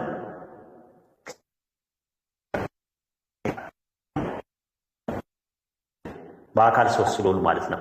ለዛ ነው የሥላሴ አማንያን ሲያምኑ ትራዩን ጋድ ነው የሚሉት። ትራዩን ጋድ ማለት ምንድን ነው? አንድም ሶስትም የሆነ አምላክ ተብሎ ነው የሚታመነው። ኦሪት ዘፍጥረት ሁኔታ ሰማዩን ወየታ አሬስ ይላል። በመጀመሪያ ኤሎሂም ሰማይና ምድርን ፈጠረ ይላል። ኤሎሂም የሚለውን ቃል ብዙ ቁጥር አማልክት ማለት ነው። ሥላሴን ነው የሚያሳየው ይሉናል። ስለ ሥላሴ የራሱ ምንድን ናቸው ማለት ነው? አማልክት ናቸው ማለት ነው። የሰይፈ ሥላሴ መልካ ሥላሴ ምናምን ላይ ደግሞ ስትመለከት ሶስቱ ጌቶች ይላል። ሶስቱ ጌቶች፣ ሶስቱ ልዑላን፣ ሶስቱ ገዢዎች፣ ሶስቱ ጌቶች ተብለዋል። ኦልሞስት ማለት ነው። ወደ ሃይማኖት አበው ደግሞ አምላካችን ያለመለየት ሶስት ነው አምላካችን ሶስት ነው የሚልም አለ። አንድም ሶስትም ነው ብሎ ነው የሚያምኑት። ራሱ ሲጀመር ፐርሰን ነው እኮ የሚቆጠረው። ፐርሰን ነው የምትቆጥረው። ራሱ ፕሮፐርቲ ሲጀመር አይቆጠርም። ራሱ ቁጥርም ውስጥ አይገባም። ራሱ አንድ ነው ስትል አንድ ነገርና ሶስት ነው ስትል ስለ ኤሰንስ ነው። ስለ ኤሰንስ አሁን እኛ በኤሰንስ ደረጃ አንተም እኔም ሁላችንም ኤሰንሳችን አንድ ነው ሼር የምናደርገው። ግን ኤሰንስ ግን የሚቆጠር አይደለም። ኤሰንስን አስበህ በዓለም ላይ አንድ ሰው ብቻ ነው ያለው ብትል ሁሉም ሰው ነው የሚስቅብህ ራሱ ማለት ነው። ወይ በካልቾ ይለዋል ወይ በጫማ ጥፊ ይላል። አንድ በሽተኛ ነው ብሎ ስለሚያስብ። ለምን በዓለም ላይ ስንት ሰው አለ? በዓለም ላይ ስንት ሰው አለ? ግን በነገራችን ላይ ታውቃላችሁ? የሚነግረኝ ሰው አለ? በዓለም ላይ ስንት ሰው አለ? በዓለም ላይ ስንት ሰው አለ? ሲጻፉልኝ እስሚዞ ስንት ሰው አለ በዓለም ላይ? 8 ቢሊዮን ምናምን አልገባንም። ለምን 8 ቢሊዮን ይላል? አንድ አይልም እንደ ኤሰንሱ እኮ አንድ ነው። ሆሞ ሳፒያንስ ነው ኤሰንሱ፣ ምንነቱ። አንተም ሰው ነህ፣ እኔም ሰው ነኝ፣ አብዱም ሰው ነው እየተባለ እኮ አብ አምላክ ነው፣ ወልድ አምላክ ነው። ተመልሶ ደግሞ አይ ነው ይላሉ። አይ ልዩነት እኮ አለው የሰውና የእንትን። ምንድነው ልዩነቱ? ሂፖስታቲስ አለው። ሂፖስታቲስ ማለት ፓርቲኩላር ኤግዛምፕል ኦፍ ኤሰንስ ማለት ነው። ሂፖስታቲስ የሚባለው ነገር አብም ወልድ መንፈስ ቅዱስም አቃኒም ናቸው አይደል? ሶስት ፐርሰኖቹ ሶስት ሂፖስታቲስ ያላቸው ተብሎ የተቀመጠው በቸርች ፋዘርስ ማስረጃዎች ስለዚህ ሶስት የሂፖስታቲስ ካላቸው እነዛ ሶስት አካላት እንደዛ ነው የሚሆኑት ማለት ነው። ደግሞ ተመልሶ ደግሞ አሁን ደግሞ የመጣው ነገር አለ ሜታፊዚካሊ የሆኑ ነገሮች የሚባል ነገር መጥቷል። አሁን ለምን ቸርች ፋዘርስ ላይ ሲጠቀሙ የነበሩት ጎርጎሮስ ዘንዚናዞ፣ ጎርጎሮስ ዘኒውሲስ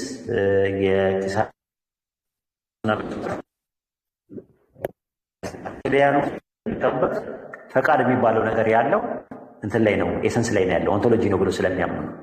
ወደ ፕላቶኒክ ደግሞ አንደርስታንዲንግ ስትሄድ ደግሞ ሌላ ነው ራሱ። እዚያው በኢስላሚክ ማይንድሴት ውስጥ ከሄድክ ደግሞ ለምሳሌ በፈቃድ እናንተን እንለያያለን። እዚህ መጥቻለሁ፣ ሌላ ደግሞ ቤቱ የሚቀመጥ ሊኖር ይችላል። የፈቃድ ልዩነት አለ አንድ ማለት ነው። ግን የፈቃድ ደግሞ አንድ የሚያደርገን ፈቃድ አለ። መብላት መጠጣት እንፈልጋለን፣ መተኛት እንፈልጋለን፣ መነሳት እንፈልጋለን፣ ማግባት እንፈልጋለን፣ ልጅ መውለድ እንፈልጋለን። ይሄ ነገር የጋራ የሆነ ነገር ደግሞ ፈቃድ አለን ራሱ ማለት ነው። ኦንቶሎጂካልም ነው ሜታፊዚካልም ነው። ግን በክርስትናው ዓለም ደግሞ ሜታፊዚካል ነው ፈቃድ በሚለው ይለያያል። ስለዚህ የትሪኒቲ ኮንሴፕት በሰው ነው እንደው የሚያስረዱት። አሁን ሁላችንም የአንተ አብዱ በአካል ሶስት ነን፣ ግን አንድ ኤሰንስ ነው የምንጋራው ይላሉ። ግን እኛ አብዱ አንተና እኔ ስንት ሰዎች ነን ነው ጥያቄው። ሶስት ሰዎች ምናችን ነው ሰው ሶስት ላችን ወይም ደግሞ ከፍጥረት በላይ የሆነ ሶስት አካል ካለ ወደ ሶስት አምላክ ወደሚሆን ነው የሚሄደው ራሱ ማለት ነው። ኦንቶሎጂካልም ሜታፊዚካልም ስንመለከተው ግልጽ ነው። አወሳሰብኩበት። አይ በደንብ ግልጽ ነው ኡስታዝ። እንደውም በመልስ ውስጥ ድጋሚ እንደውም ላነሳ የነበረው ስለ ፍቃድ ጉዳይ አሁን ይህንን ስናነሳ እኛም አይ እናንተ እኮ አሁን ለምሳሌ እናንተ ሰዎች ስለሆናችሁ ፍቃዳችሁ አንድ አይደለም፣ የእነሱ ግን ፍቃዳቸው አንድ ስለሆነ ለዛ ነው የሚልም ፖይንት ላነሳ ነበረ። ምላሽ ሰጥተህበታል፣ ዳሰኸዋል። ሁለት አይነት ፍቃድ የሚለው ነገር በጣም ኩነት የሚሉት ነገርም አለ ራሱ ኩነት ሞድ ኦፍ ኤግዚስታንስ ይባላል በውጭው ዓለም ማለት ነው። ቴዎሎጂ ላይ ሞድ ኦፍ ኤግዚስታንስ የሚባለው ነገር ኩነት አለ። በአብ ልብነት ያስባሉ፣ በወልድ ቃልነት ይናገራሉ፣ በመንፈስ ቅዱስ ትንፋስ ይኖራሉ ይላል። ግን አብም ወልድ መንፈስ ቅዱስን ባይብል ላይ ካያቸው ሶስት ፈቃድ እንዳለ ማን ነው አብና ወልድ ሁለት የተለያየ ፈቃድ እንዳላቸው ባይብል ላይ በግልጽ ተቀምጠዋል። ሁለት እውቀት የተለያየ እውቀት እንዳላቸው እንዲሁም በተመሳሳይ ደግሞ ሁለት የተለያየ ስሜት አላቸው። እርስ በርሳቸው ሲዋደዱ ታያለ፣ ሲያወሩ ታያቸዋለ። ወልድ ከራሱ ቃል ሲያወጣ ታያዋለ፣ አብም ደግሞ ከራሱ ቃል ሲያወጣ ታያዋለ። ሁለት የተለያየ ፐርሰኖች ስለሆኑ ማለት እንደኛ ማለት ነው እንደ ፐርሰን። ስለዚህ አያስኬድም ብዙ ጊዜ ማለት ነው። ኩነት ወይም ደግሞ ሞድ ኦፍ ኤግዚስታንስ የሚባለውን ለመጀመሪያ ጊዜ ያመጣው እንትና ነው ሰባሊዮስ ነው። ሰባሊዮስ የሚባለው ነገር ነው። አንድ አምላክ አለ፣ ልክ አንድ ሰው አለ። የአንድ ሰው ውስጥ ቃሉና መንፈሱ ይወጣሉ። ቃሉና መንፈሱ እስትንፋሱ አለ። ስለዚህ ቃሉ ወልድ ይባላል፣ እስትንፋሱ መንፈስ ቅዱስ ይባላል ብሎ ያስተማረው እሱ ነው። አሁን ደግሞ የሐዋርያ ቤተክርስቲያን ዩናይትድ ፔንቴኮስታል ቸርች የሚባለው ከካሪዝማቲክ ቸርቾች ወይም ከፔንቴኮስታል ውስጥ በ1916 ላይ ተገንጥለው ወጥተው ኦንሊ ጂሰስ የሚባለው መሰረት ማለት ነው፣ አንድ ኢየሱስ ብቻ። ስለዚህ አንድ አምላክ አለ። የአንድ አምላክ ስሙ ኢየሱስ ነው። ከዛ በኋላ ደግሞ ለልጁ ለወልድ ቃሉን ስጋ ሲያደርግ ያ የተወለደው ደግሞ ወልድ ይባላል። ከዛ ደግሞ ከአፉ የሚወጣው እስትንፋሱ መንፈስ ቅዱስ ይባላል። ስለዚህ አቡም ወልድ መንፈስ ቅዱስም ራሱ ኢየሱስ ነው። ማቴዎስ ወንጌል 28:19 ላይ ሂዱና አሕዛብን በአብ ወልድ መንፈስ ቅዱስ አጥምቁ አለ። ሐዋርያት ደግሞ ሄደው ያጠመቁት በኢየሱስ ስም ነው። ስለዚህ የኢየሱስ ስም የሚለው የአብም የወልድ መንፈስ ቅዱስ ስም ነው አርጊመንታቸው። ይሄ ነው ትምህርታቸው ማለት ነው። ቄስ ተክለማርያም ገዛኝም ከዚህ የተለየ ትምህርት አላስተማሩም። ምናልባት የሚለየው ነገር ያስተማሩት ምንድን ነው? የክርስቶስ ሥጋ ሰማያዊ ነው የሚለው ትምህርት ነው። ሶርሱ ወይም ደግሞ ኦሪጂኑ ሰማያዊ ነው። ከማርያም ምንም የነሳው ነገር የለም። ድንግል ማርያም ማኅፀን ውስጥ ቃል ነው ራሱ ቼንጅ ያደርገው ወደ ሥጋ የሆነው ቃል ነው ሥጋ የሆነው እንጂ ከማርያም ምንም የወሰደው ነገር የለም። ማኅፀኗ ልክ እንደ ክራይ ነው የተጠቀመበት የሚል ትምህርት ነው ያላቸው። በነገራችን ላይ ይህ ትምህርት በፊትም ነበረ ራሱ ሃይማኖተ አበው ላይ ስታነበው እና አትናቴዎስ ምናምን ሲያወሩ ታየዋለህ ይህን ትምህርት። ስለዚህ በዛ ዘመን ነበረ ራሱ። ዶስቲሶች የሚባሉትም እንደዛ ነበር የሚያምኑት የነበረው። መርቃያኖስም እንደዚህ አይነት ትምህርት አለው። የተለያየ ትምህርት አለ። ሱስኖሲያውያን የሚባሉም በ13ኛው ክፍለ ዘመን አካባቢ ላይም ነበሩ። ከፕሮቴስታንት ጋር ፓራላል የተገነጠሉ የሪፎርሚንግ ኤጅ ላይ ማለት ነው።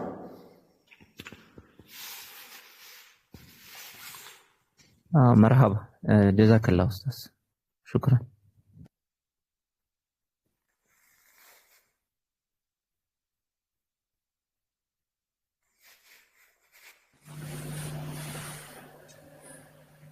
ጉድ ጆብ ሰላም ጆብ ይሰማል። አይሰማም። ወአለይኩም ሰላም ሰላም አለይኩም ወራህመቱላሂ ወበረካቱ። ሁላችሁም። እሺ ሁላችሁንም ለአላህ ወአለይኩም ብዬ ሰላም። ወዳችኋለሁ። ሁላችሁም ደስ የሚል ነገር አላቸው። በተለይ ኡስታዝ እኔም በዚህ በንጽጽሩ ዙሪያ ሰራ ነበረ።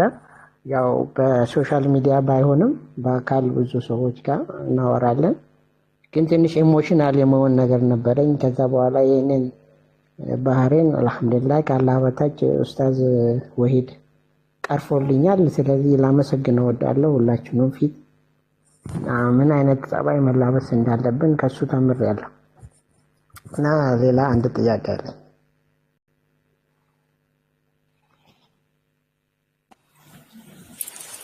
እሺ ያውኑ ራሱ ላይ ነው ጉርጆ?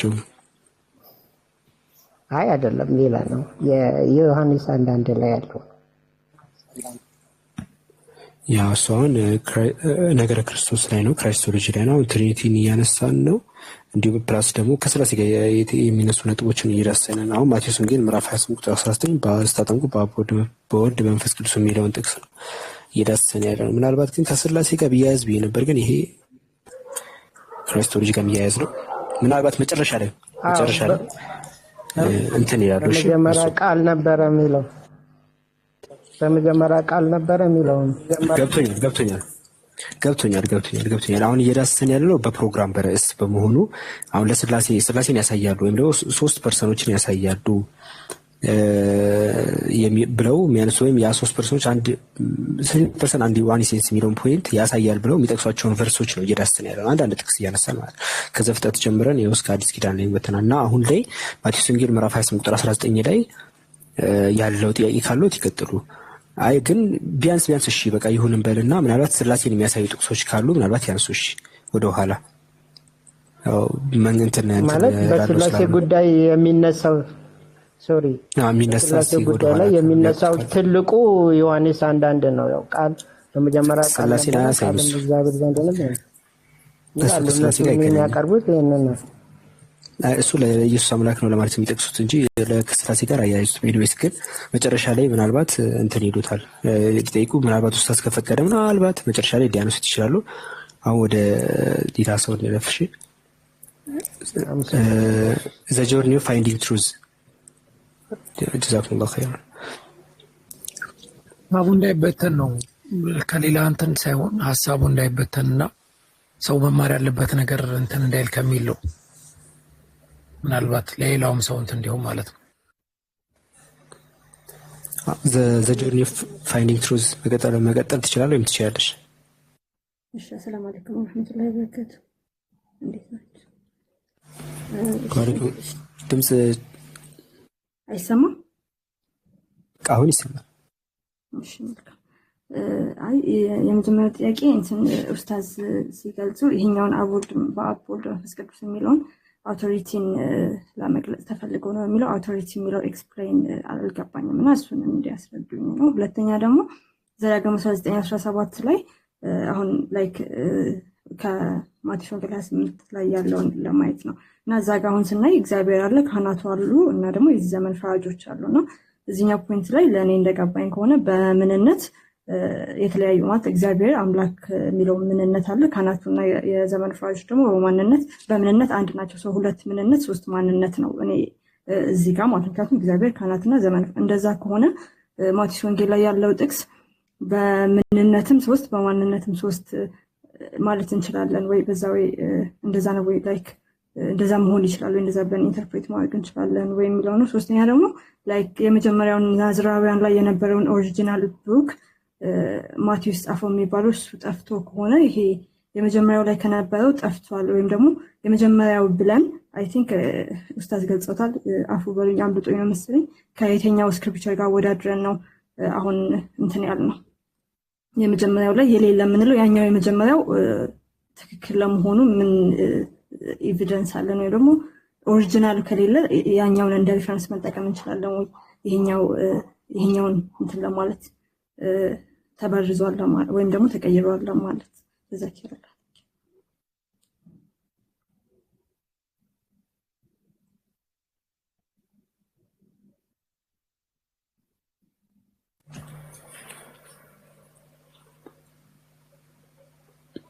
ይሰማለሁ? ሁለት የተለያዩ ጥያቄዎች ነው የጠየቅሽው።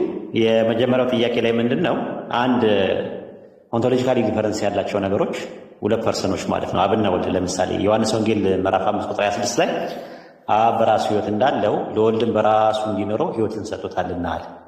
ሕይወት የተቀበለ አካል ነው ያ አካል ማለት ነው። በራሱ ሲል ደግሞ ሂምሰልፍ የሚለው ሪፍሌክሲቭ ፕሮናውን ነው የሚያመለክተው። ስለዚህ ሕይወት ሰጪና ሕይወት ተቀባይ ካለ በኤሰንስ አንድ ሊሆኑ አይችሉም። ታዲያ በኤሰንስ አንድ ካልሆኑ ማቴዎስ ወንጌል ምዕራፍ 28 ቁጥር 19 ላይ አብና ወልድ እና በሚል ወይም ካይ በሚል ኮፕላቲቭ ኮንጃክሽን እንዴት አብረው ቀረቡ? መቅረብ ብቻ አይደለም፣ ስም የምትለዋ ነገር በነጠላም ነው የመጣው። ከዛ አንጻር እንዴት ይታያል ለሚለው ነው ሙግት። አንደኛ ጢሞቴዎስ ምዕራፍ 5 ቁጥር 21 ላይ የጠቀስኩት የመጀመሪያው። የግሪከኛውን ብትመለከቱት በአምላክ ኤንድ ካይ ማለት ነው። በጌታ በክርስቶስ ኤንድ ወይም ካይ በተመረጡ መላእክት ፊት እመክርሃለሁ። ፊት የምትለዋ ሲንጉላር ነው የመጣችው። ኤኖፒዮን ይላል። ኤኖፒዮን ማለት ሲንጉላር ነው። ስም የምትለዋ ሰብስታንቲፏ ሲንጉላር ሆና ነው የመጣችው። ኦሪት ዘዳግም ምዕራፍ 19 ቁጥር 17 ላይም እንደውም ጭራሹኑ ምን አለ? በአምላክ አንድ በካህናቱ ሁለት እና በዛ በሚፈርዱ ፈራጆች ፊት ይቆማሉ አለ። ፊት የምትለዋ ነገር በግሪክ ሰብትጀንት ላይ በነጠላ ነው የመጣው ነው ነጥቡ። የሉቃስ ወንጌል ምዕራፍ 9 ቁጥር 26 ላይም እንደዛ ነው የሚለው። የሰው ልጅ በራሱ እና በአባቱ እና በቅዱሳን መላእክት። ግሪከኛው ካይ ያለ ነው ሁለት የሚደግመው።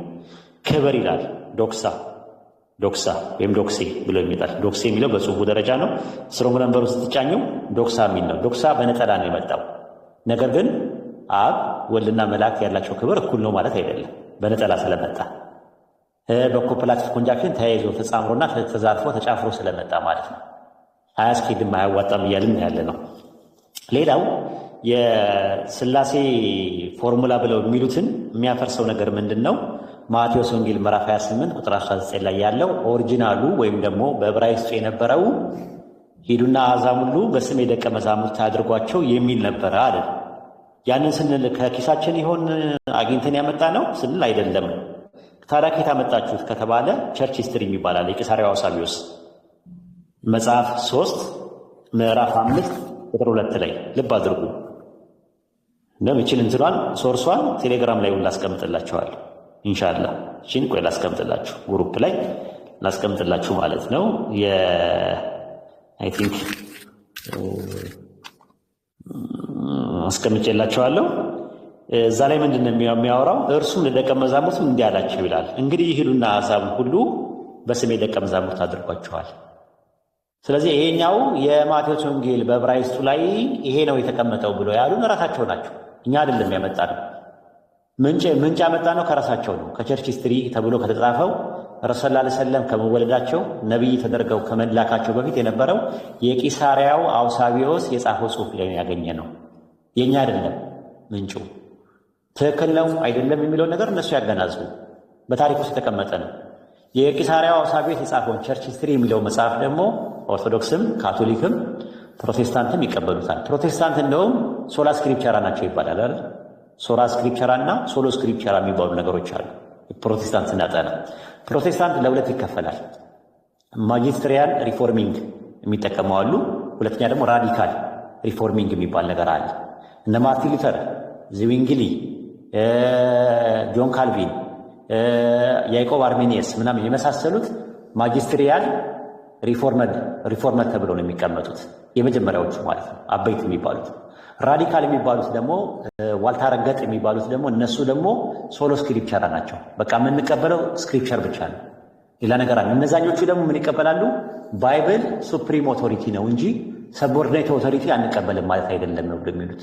ትውፊት ይቀበላሉ፣ የቸርች ፋዘርስ ሶርስ ይጠቀማሉ፣ አራቱን ጉባኤዎች ይቀበላሉ። የትኛውን ጉባኤ? የኒቅያን ጉባኤን ይቀበላሉ፣ የኤፌሶን ጉባኤ ይቀበላሉ፣ የቆስጠንጢንያ ጉባኤ ይቀበላሉ፣ የኬልቄዶን ጉባኤ ይቀበላሉ። ፕሮቴስታንት የትኞቹ? የመጀመሪያዎቹ ማለት ነው። እነሱ ምን ይባላሉ? ሶላ ስክሪፕቸራ ይባላሉ። ስክሪፕቸር ብቻ አለውን ብሎ ሲሉ ስክሪፕቸርን አለውን የሚሉት ለመዳን ለሳሊቬሽን በቂ የሆነ መጽሐፍ ነው ብሎ ስለሚያስቡ፣ እነዛኞቹ ደግሞ ሶሎ ስክሪፕቸራ የሚባሉት ደግሞ ጭራሹንም ምንም አያስፈልግም፣ ለምን ለሶርስም ለምንም አንጠቀምበትም፣ በቃ የምንቀበለው ባይብል ብቻ ነው የሚሉ ፕሮቴስታንቶች አሉ። በሁለት ከፍለን ነው የምናያቸው። ስለዚህ አሁን ማቴዎስ ወንጌል 28:19 ላይ ሂዱና አሕዛብን ሁሉ በስሜ ደቀ መዛሙርቱ አድርጓቸው የሚለው ከቂሳሪያው አውሳቢዮስ የተገኘ መረጃ ነው፣ ኤቪደንስ ነው እያልኩሽ ነው ያለሁት። ግልጽ ነው? ትንሽ ጥያቄሽን መልሽ። ለመረቀልሽ የሆነ ነገር አውቶሪቲ ሲባል ምን ለማለት ነው? እሱን ኤክስፕሌን አድርግልኝ። አውቶሪቲ እንደዛ ከሆነ ደግሞ 3 ነው፣ ምርቃት ነው የሚሆነው። ምርቃት ነው የሚሆነው። ያ ምርቃት ነው፣ በምርቃት ደረጃ ነው ማየው። እሱ አሁን የሆነ ነገር እንትን ታያለሽ ማለት ነው። የከፈልሽው እስካሁን ለ2 ነገር ብቻ ነው፣ ለ2 ጥያቄ ነው ክፍያ ያለ። 3ኛውን ታቀባቢያለሽ፣ ለአብዱ ስጪው ለማንኛውም ማለት ነው። 3ኛው ጥያቄ ምንድን ነው? ስም የሚለው ነገር ኦቶሪቲን ያመለክታል ወይ ወይም ደግሞ ስልጣንን ወይም ደግሞ ትእዛዝን ያመለክታል ወይ ስንል፣ አዎ ያመለክታል። ምን ላይ ስንል መጽሐፍ አስቴር ምዕራፍ 2 ቁጥር 22 ላይ አስቴርም በመርዶክዮስ ስም ለንጉሱ ነገረችዋል። በመርዶክዮስ ስም ሲባል መርዶክዮስ በነገራት መሰረት፣ እሱ ባዘዛት መሰረት፣ እሱ በላካት መሰረት፣ ከዛ አንጻር ከዛ ታሳቢና ዋቢ ባደረገ መልኩ ለማለት ከተፈለገ እነኛ ደግሞ አንደኛ ሳሙኤል ምዕራፍ 25 ቁጥር 9 ላይ የዳዊት ጎልማሶች መጡ፣ ይህን ቃል ሁሉ በዳዊት ስም ለናባል ነግረው ዝም አሉ ይላል። በዳዊት ስም ማለት ዳዊት በነገራቸው ባዘዛቸው መሰረት ማለት። ማቴዎስ ወንጌል 28:19 ላይም በስሜ ደቀ መዛሙርቱ አድርጓቸው ሲል ኢየሱስ በእሱ በነገረ መሰረት፣ እሱ በላካቸው መሰረት፣ እሱ መልእክተኛ ነው ተብሎ በተባለው መሰረት ለማለት ተፈልጎ ነው። ለምን እንደዛ አለ? ማቴዎስ ወንጌል ምዕራፍ 10 ቁጥር 42 ላይ በደቀ መዛሙርት ስም ቀዝቃዛ ውሃ የሚያጠጣ ይላል። በደቀ መዛሙርት ስም ማለት በጴጥሮስ ስም ማለት ነው። ያ ማለት ምን ማለት ነው? ትርጉሙ በጴጥሮስ ስም ማለት ምን ማለት ነው? በጴጥሮስ ስም እያልን ነው እንትን የምንለው አይደለም። ግን የጴጥሮስ ስምን በጴጥሮስ በተነገረው መሰረት፣ ጴጥሮስ በተላከው መሰረት። ለምን እዛ ጋር ማቴዎስ ወንጌል ምዕራፍ 10 ቁጥር 40 ላይ እናንተን የሚቀበል ይቀበላል አለ። እኔ የሚቀበል የላከኝን ይቀበላል። ጻድቅን በጻድቅን ስም የሚቀበል የጻድቅን ዋጋ ያገኛል። ነብይን በነብይ ስም የሚቀበል የነብይን ዋጋ ያገኛል። ስለዚህ ስም የምትለዋ ነገር ኦቶሪቲን ለማመልከት፣ ትእዛዝን ለማመልከት፣ መቀበልን ለማመልከት፣ አክሴፕታንስን ለማመልከት የገባ ነገር ነው እያለን ያለን።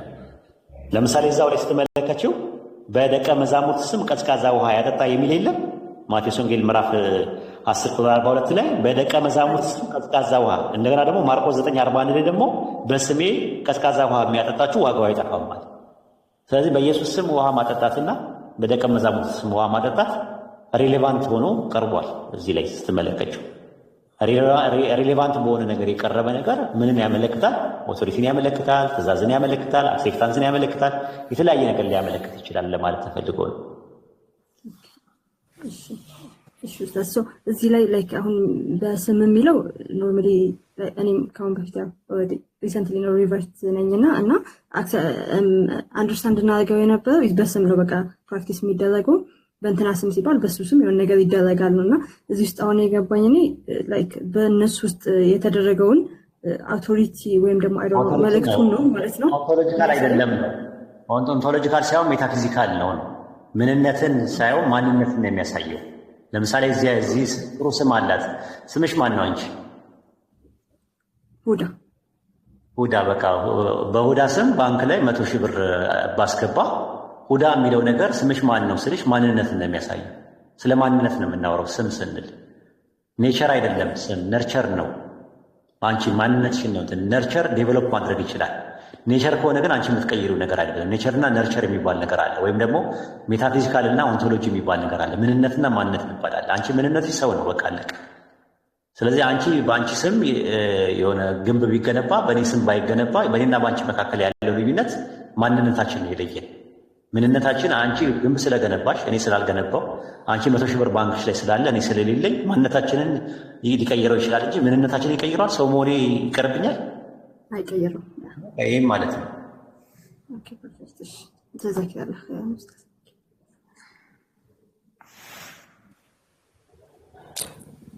አይ ቲንክ በቃ ይበቃል። እንትን ለክርስቲያን አሁን ወደ ክርስቲያን ወገኖች ብንዞር ይሻላል ነው። በጣም ቆየን ወደ እነሱ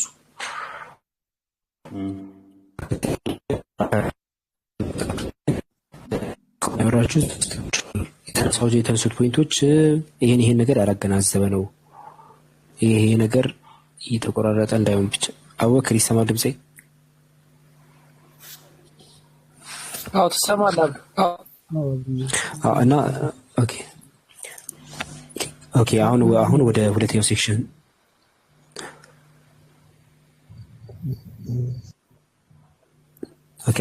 ወደ ሁለተኛው ሴክሽን ዞረናል። ያው ጥያቄ አስተናግደናል። አሁን ከሙስሊም ሳይድ አሁን ደግሞ ክርስቲያኖች ምናልባት እያዳመጣቸው ያላችሁ ክርስቲያኖች ደግሞ እስካሁን የተነሱት ነጥቦች ወይም ዲስከስ ሲደረጉ የነበሩት ከዚህ አንጻር ስህተት ነው፣ ይሄ ነገር ስህተት ነው ብሎ አንድ ሰው በማስረጃ ያላያችሁት አንገል አለ ያላያችሁት ወይም ደግሞ ይሄን ፓርት ዘላችኋል ወይም ይሄ የተናገራችሁት ነገር ስህተት ነው ማቴዎስ 28:19 ለስላሴ ማስረጃ ይሆናል፣ ስላሴን ያሳያል የሚል ክርስቲያን ካለ መግባት ይችላል። አንድ ቁጥር ይጻፈታችሁ።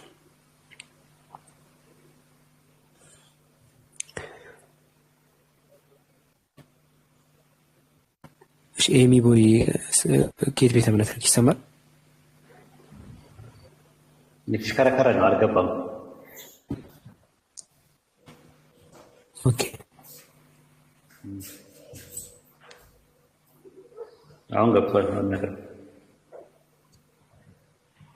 ኤሚ ቦይ ይሰማል?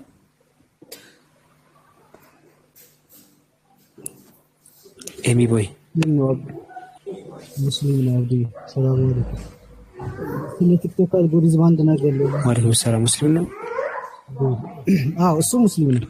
ከታች ኤዱኬሽናል ላይቭ ምናምን ይላል እንትን ማለት አለበት ሪፖርቱ እንደ መፍትሄ ያየሁት አብዲ ሰላም አፎ ካልሆነ እንትኑ ላይቭ ሊቋረጥ ነው የሚሻለው። ኮፒ ሊንኩ ያራዝምልናል እንጂ የኡስታዝን እንትን ከሪፖርት እንትን አድ ነው ብዙ ቦታ ካየነው እንዳይዘጋ ብቻ ነው ኮፒ ሊንኩ ላይቭን የሚጠቅመውና የሆነ ጥሩ ነገር ከታች ስለ ቲክቶክ ሾፕ ቲክቶክ ስለሚያስተዋውቃቸው ነገሮች እንዳለ ጻፉ ከስር።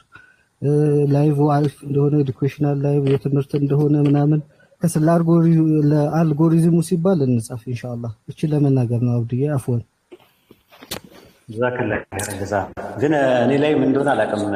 አሁን ዩቲዩብ የራሱ ተቋርጧል እንድታውቁ ያጀማ ማለት በጣም ምቀኛዬ በጣም እየበዛብኝ ያለው ክርስቲያኖች ምን አድርጊያቸው እንደሆነ አላውቅም። የምናገረው ነገር ሀሳብ ላይ ነው፣ የምናወራው ስለ ትሪኒቲ ነው፣ ስለ ክራይስቶሎጂ ነው። የእነሱን እምነት ማወቃችን ምንም ችግር የለውም። ኮምፓራቲቭ ቴዎሎጂ የሚባል ነገርም አለ። ዩቲዩብ ሞኔታይዝድ ሆኖ ከዛ በኋላ አሁን ደግሞ ዲሴብል ነው። እኔ የሆነ ነገር ብፖስት ለራሴ ይታየኛል፣ ሰው ጋር ግን የሚደርሰው ምንም ነገር የለም። ዌብሳይት ነበረን፣ ዌብሳይታችንም ተዘግቷል። ያጀማ እንድታውቁት። እንደገና ደግሞ አፕ ነበረን፣ አፓችንም ተዘግቷል። እና በዚህ ደረጃ ነው እና ከጎኔ ልትሆኑ ይገባል፣ ወይም ከጎናችን ልትሆኑ ይገባል ማለት ነው። አሁን የምናስበው ነገር እንደ ግለሰብ አይደለም። ከዚህ በኋላ የምናስበው እንደ ተቋም ነው ማሰብ ያለብን። ስለዚህ ኢንሻአላህ በቅርብ ቀን ይፋ እናደርጋለን። ስራ እየሰራን ያለ ነው። የምንሰራው ስራ ምንድን ነው? አፕሊኬሽኑ እየተሰራ ነው ያለው፣ ዌብሳይትም እየሰራን ያለ ነው። ኢንሻአላህ ዩቲዩብ ደግሞ በቅርቡ ቀን ደግሞ የራሳችን ዩቲዩብ ይኖረናል፣ የተቋሙ ማለት ነው። እና በርቱና ተበራቱና አንድ ላይ ተያይዘን እንትን እንበል። ይሄ አሁን የቲክቶክ ፕሮብሌምም እኔ ሊፈታ አልቻለም። አሁን ዛሬ እንዳለ ሲቆራረጠ ነበረ። በጣም ጥሩ ትምህርት ነው ብዬ ማቴዎስ 28:19 ላይ ሴንትራል ፖይንት ነው ለትሪኒታሪያን ወይም ለስላሴ አማንያን ብዬ ያስቀመጥኩት ነገር በደንብ ብዙ አላዳመጠው። አዝናለሁ ይሄ ነገር በመሆኑ ማለት ነው። እና ምንድነው መፍትሄ የሚለውን ተመካከሩበት። የሚቆራረጠው ማለት ነው። እኔ ኔትወርኬ በጣም ፉል ነው። ኔትወርክ አይመስለኝም ወይ ሪፖርት ነገር እያደረጉም ሊሆን ይችላል። እንደዛ ነው ያለው ነገር ማለት ነው። ቀጥላሉ። አይ እንዴ ይሄ ነገር መፍትሄ ያስፈልገዋል። የዳዋውን ስርጭት እንዲቋረጥ የለበትም። ምክንያቱም እዛም ዩቲዩብ ላይ ሁሉም ቦታ ላይ እንደዚህ ከሆነ በጣም አስቸጋሪ ነው የሚሆነው። ኢንሻአላህ ሁሉ ሙስሊሞች መበረታት አለባቸው። ባይዘው እንደዚህ አይነት ነገሮች ላይ ነው በጣም ህብረት ሊኖር ይገባል። አንዳንዱ ዩቲዩብ እንትን በሚባልበት ሰዓት ላይ የተለያዩ ቪዲዮዎች እንትን ሲባሉ እንዲሁም ላይቭ በተከፈተበት ሰዓት ላይ የሚደረገውን በአጠቃላይ ነገር ማድረግ ይኖርባቸዋል። ቢያንስ ማድመጥና እነዚህ ነገሮች ማድረግ ይከብድ ነው ብዬ አላም እያደመጣችሁ ወይም ብታደርጉ እናንተ ብቻ ሳይሆን ሌላም ሰው እንዲሰማው ዳዋው ስርጭት እንትን እንዲል ይረዳዋል። እና ይሄ ቢያንስ መነገሩ ላይ ያለበት አይመስለኝም። ሊነገር አይገባም። ይሄ ሁሉም ሰው ሊያውቀው ነው የሚገባው እና እዚህ ላይ ልብ ልትሉ ይገባል። ወደ እንትናችን ስንመለስ ክርስቲያኖች ካላችሁ አሁንም መግባት ትችላላችሁ። ማቴዎስ ወንጌል ምዕራፍ 28 ቁጥር 19 ለትሪኒቲ ሰፖርት ያደርጋል ይሄ ቨርስ ማስረጃ ነው ብላችሁ የምትሉ ክርስቲያኖች መግባት ትችላላችሁ። ሙስሊሞች እሺ ለምንድን ነው ገስት መስልኩት? ክርስቲያኖች እያልኩኝ የስላሴ አማንያን እንደዚህ ነው ያልኩት። የስላሴ አማንያን ክርስቲያኖች ብቻ ገስት ላኩሽ። አሁን የክርስቲያኖች ሰዓት ስለሆነ እስቲ ለነሱ ታይም እንስጣቸው። የስላሴ አማንያን ካላችሁ ማቴዎስ ወንጌል ምዕራፍ 28 ቁጥር 19 ለስላሴ ማስረጃ ሊሆን አይችልም ይሆናል የሚል ክርስቲያን ካለ ደግሞ አንድ ገስት ሪኩዌስት ልኮ ጥቅስ አጣቅሶ ማስረጃ አቅርቦ መሟገት ይችላል። ክርስቲያን ካለ መግባት ይችላል። ሙስሊም ክርስቲያን ነው ወይስ ሙስሊም ነው?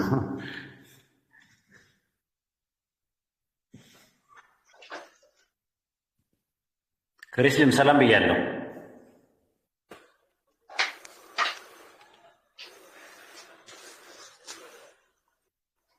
ክርስቲያን ኡስታዝ እንዴት ነው?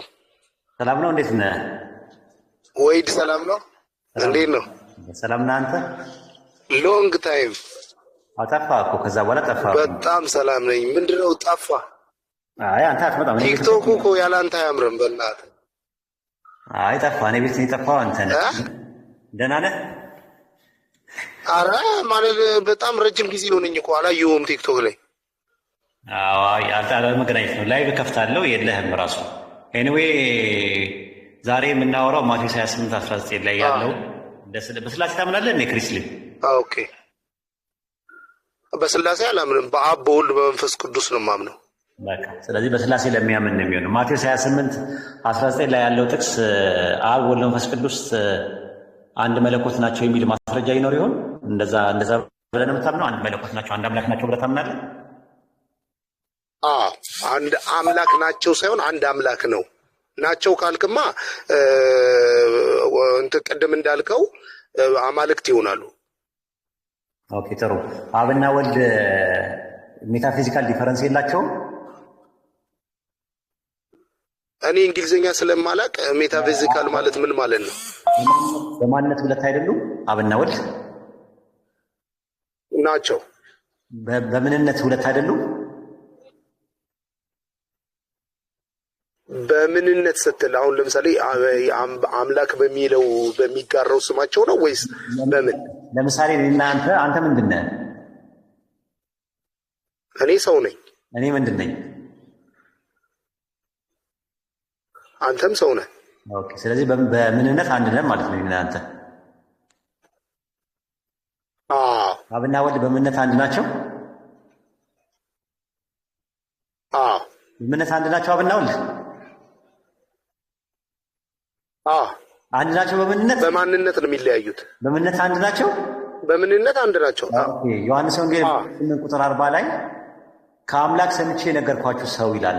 አምላክና ሰው በምንነት አንድ ናቸው?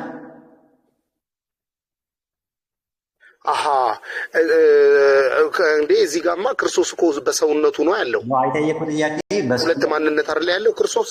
ሁለት ማንነት ማቆ እሱ ልክ ነህ። አሁን ባልከው አካሄድ ጋር ከአምላክ የነገርኳችሁ ሰው ሲል ሰው ስለሆነ ክርስቶስ ኦልሬዲ አንድ አያስኮናቸውም። ይሄ እኮ ከአምላክ ሰምቼ የነገርኳችሁ ሰው ሲል አምላክ የሚለው ማንን ነው? አምላክ የሚለው አብን ነው። ስለዚህ አምላክ ሲል አንድ አምላክን ነው ወይስ ከአምላክ አንደኛው ፓርት ነው አምላክ ያለው? አባቱን ነው እንጂ አባቱን አንዱን ፐርሰን ነው የሚናገረው እኮ። ከአምላክ ሰምቼ ሲል ከአንዱ አምላክ ማለቱ ነው ወይስ ከአንዱ አምላክ አንደኛው አባሉን ነው? አሁን እዚህ ጋር አንድ የሚለውን ቁጥር ስላልተጠቀመ ያው አምላክ የሚለው አብን ለማመልከት አባቱን ለማመልከት እንደሆነ ነው። ስለዚህ የአንድ አምላክ እዛ ጋር ከአንድ አምላክ እየሰማ የሚናገረው ምን ነበረ? የሚናገረው ሰምቶ የሚናገረው ማን ነበረ? ምን ነበር ነው የሚለው?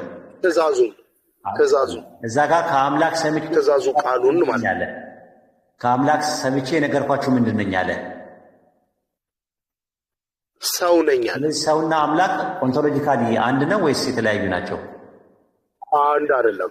ስለዚህ በምንነት አብና ወልድ አንድ አይደሉም። ይሄ አሁን አንተ በጠቀስከው ጥቅስ መሰረት ነው። አንተ አሁን እኔ ከአምላክ የሰማሁት ሰው ስላለ በሰውነቱ አሁን ይህ ጥቅስ እውነት ነው። ሌላ ጥቅስ ምንነታቸውም ስለሚለያይ ለምን አብ አምላክ ነው፣ እዚህ ጋር ክርስቶስ ሰው ነው። ልጨምርልህ አንደኛ ጢሞቴዎስ ቁጥር 2 ላይ there is only one God አንድ አምላክ አለና አለ and one mediator between God and men በአንድ አምላክና በሰዎች መካከል ያለው መካከለኛ አንድ መካከለኛ አለ አለ ዘማን ክራይስት ጂሰስ አለ እሱም ኢየሱስ ነው አለ በአንድ አምላክና በሰዎች መካከል ያለው መካከለኛ ምንድነው መሀል ላይ ያለው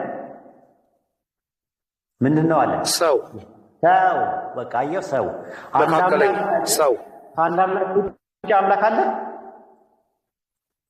የለም ስለዚህ በአንድ አምላክና በሰዎች መካከል መሀል ላይ ከአንዱ አምላክ ሰማ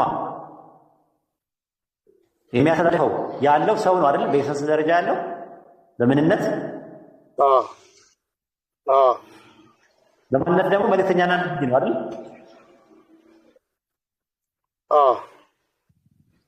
ስለዚህ ታዲያ ምን ትፈልጋለህ አንድ አምላክ አለ ማለት ነው አንተ ማቴዎስ 28:19 ላይ በቃ ኢየሱስ ምን የሚያሳይ ነገር አንተ እኮ እኔ የማምነውን ቃል ተናገርክ እንጂ እኔ እናንተ እኮ ማንተማመንበት ቃል አለ ለምሳሌ የክርስቶስን አምላክነት እኔ እናንተ አንተማመንም አንተ አምላክነቱን አትቀበልም እኔ እቀበላለሁ ሰውነቱን ግን እቀበላለሁ አየህ ሁለት ማንነት ይዤ እኔ ክርስቶስ ሁለት ማንነት አለው ነው በአምላክነቱ ከአብ ጋር አንድ ሲሆን በሰውነቱ ግን ክርስቶስ ሰው ስለሆነ በሰውነቱ ሰው ስለሆነ አምላክና ሰው አንድ አይደለም ከአምላክ የሰማውን ነገር ይናገራል በሰውነቱ በስጋው ወራት ስለሚል ገብቶሃል አንተ የማታምንበት አንድ ነገር አለ የክርስቶስን አምላክነት ስለማትቀበል ቆይ ይኸውልህ አሁን እንደውም የትርቢት ትምህርት እያለቀ ነው የሚመጣው ምናልባት ከዚህ በኋላ የሚኖረን አንድ ሴሽን ብቻ ነው የሚኖረን ከዛ በኋላ ምንድነው የሚኖረን የስላሴ ትምህርት ሲያልቅ ነገረ ክርስቶስ ላይ ክርስቶስ አምላክ ነው ወይስ አይደለም አምላክነት አለ ወይ በተጨማሪ አንተ እንደምትለው አለ ወይስ የለም የሚለው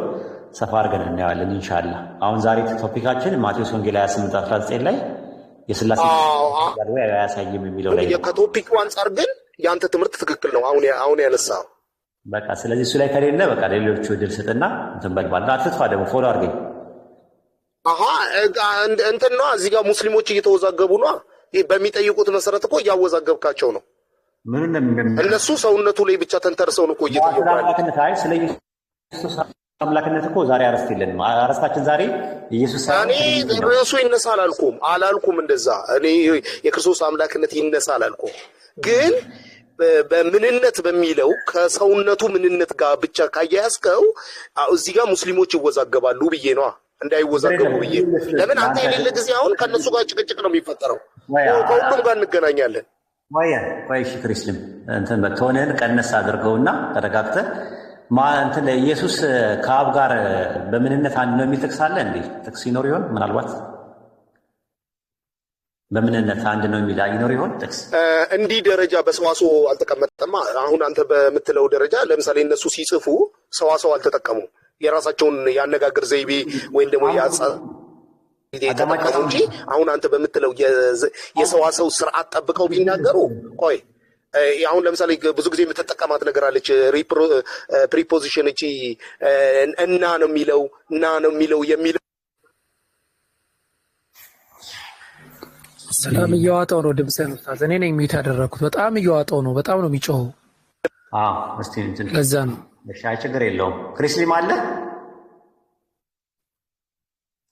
አለ እንትኑን ሚዩቱን አንሳው ራስ ክሪስሊም አለ አለው በቃ አንተ አውራ ወይ ሌላ ጊዜ እናወራለን በቃ አይደለም እንደዚህ እናድርግ ሰው ይጨርስና አንድ ድል እሰጥሃለሁ ኢየሱስ አምላክ ነው ለምትልበት አንድ ጥቅስ ታመጣለህ እሺ ይቻላል አትውረድ በኋላ ላይ ሁላችንም ስንጨርስ አንድ ጥቅስ ብቻ ዛሬ እናያለን አሁን ሳንፈልገው ወዳሉን ነገር እያስገባን ነው ስለዚህ ህዝቡ ልታስበላው ነው ምናምን ነገር እያልክ ሳይኮሎጂ ትሪኮችን ትጠቀማለህ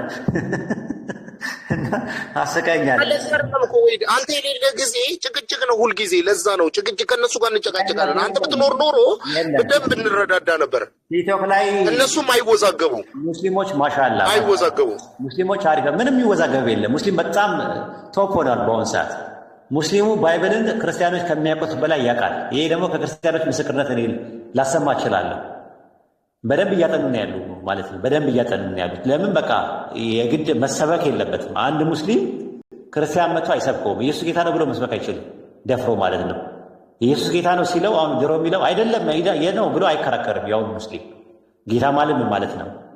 ጌታ ማለት ኦንቶሎጂካል ተርምም አለ፣ ፈንክሽናል ተርምም አለ። ስለ ፈንክሽናል ተርም ከሆነ ኢየሱስ ክርስቶስ ብቻ አይደለም ጌታ፣ አብርሃምም ጌታ፣ ሙሴም ጌታ ነው። ኦንቶሎጂካል ከሆነ ጌታ የሚለው ቃል ምን ማለት ነው? ምክንያቱም ጌታ የሚለው ቃል አንደኛ በመደረግ ላይ ነው ያለው ሐዋርያት ሥራ 2:36 ላይ፣ ሁለተኛ ኢየሱስ ራሱ ጌታ የሚለው አካል አለ ኢሳይያስ 61:1 ላይ፣ ጌታው ደግሞ ኢየሱስን ባሪያው ይለዋል ኢሳይያስ 42:1 ላይ፣ ጌታ ፈጠረኝ ይላል መጽሐፈ ምሳሌ 8:22 ላይ፣ ማርያምና ዮሴፍ ደግሞ ኢየሱስን ሊያቆሙት በጌታ ፊት ሊያቆሙት ወሰዱት ወደ ኢየሩሳሌም ይላል የሉቃስ ወንጌል 2:24 ላይ። ይሄ ሁላ ጥቅስ ተደርድሮ ኢየሱስ ጌታ ነው ብሎ ቀና ብሎ ሙስሊምን የሚሰብክ ክርስቲያን በአሁኑ ሰዓት የለም። እንደዚህ አይነት ነገር የለም፣ ቀርቷል። ድሮ ቀርቷል። አሁን ሙስሊሙ በጣም እያጠና ነው ያለ፣ አዌርነስ ክሬት እያደረግን ነው ያለን ነው። ይሄ ትውልድ ዝም ብሎ ወንድ ልጅ ማምለክ የሚያቆምበት ትውልድ ነው የሚመጣው። ቀጣይ ትውልድ አሁን ሳታስበው ክርስቲያኖች እየጎረፉ ነው ያሉት ወደ ዲኑ ኢስላም። መጪው ዘመን የኢስላም ነው። ኢስላም እያንዳንዱ ያንኳኳ ያለ፣ ማንኳኳት ብቻ አይደለም እየገባ ነው ያለው። ኢትዮጵያ ውስጥ ምድር ውስጥ ብዙ ሰው እየሰለመ ነው። ብዙ ሰው ቤታችን ውስጥ እየገባ ነው። ሙስሊሞች አስቸገሩን፣ ምን እንደሚያደርጓቸው አናውቅም፣ ሰው እየሰለመብን ነው እያሉ ያሉት። እያንዳንዱ ቤት እየገባ ነው ያለ። ስለዚህ መጪው ዘመን ወደድክም ጠላም በኢትዮጵያ ምድር ውስጥ ባይብልን የሚያጠና ትውልድ ይመጣል። የሚጠይቅ ጠያቂ ትውልድ ይመጣል። እንደ ድሮ ተረት ተረት የምትነግረው ትውልድ እያበቃለት ነው የሚመጣው ወደድክም ጠላህን። ስለዚህ አሁን አንተ የሚወዛገበው ሙስሊም የሚወዛገበው ሲጀመር ጀምሮ እኮ ሙስሊም እኮ በባይብል አያምንም። ባይብልን ለሪፈረንስ ነው የሚጠቀምበት፣ ለኤቪደንስ ሳይሆን ለኢንፎርሜሽን ነው፣ ለእናንተ እንዲጠቅማችሁ። ኮምፓራቲቭ ሪሊጅን ነው የያዝነው እንጂ እንድናምነውም እንድንከተለውም መስፈርት የለውም። ቁርአን እኛ የምንከተለው ቁርአን ነው፣ የምናምነውም በቁርአን። ባይብል የተበረዘ መጽሐፍ ነው። የአምላክ ቃል አለበት፣ አዎ። የሰው ቃል አለበት፣ አዎ። ቅልቅል ነው፣ አዎ። ኮራፕሽን አለበት፣ አዎ። ተሪፍ ነው፣ አዎ። እውነት ነው። ስለዚህ የአንተ የምትለው ነገር ሳይኮሎጂካል ትሪኮችን በስነ ልቦናም ያው ከሙስሊሞች ከእናንተ የሚያንስ የለም። በስነ ልቦናም እንበልጣቸዋለን፣ ግድ የለህም። እና ለማንኛውም ቁጭ በልና በኋላ ላይ ትመጣለህ ወይ? ወርዷል እንዴ? ወርዷል? ማነው ያወረደው? ራሱ ያወረደው?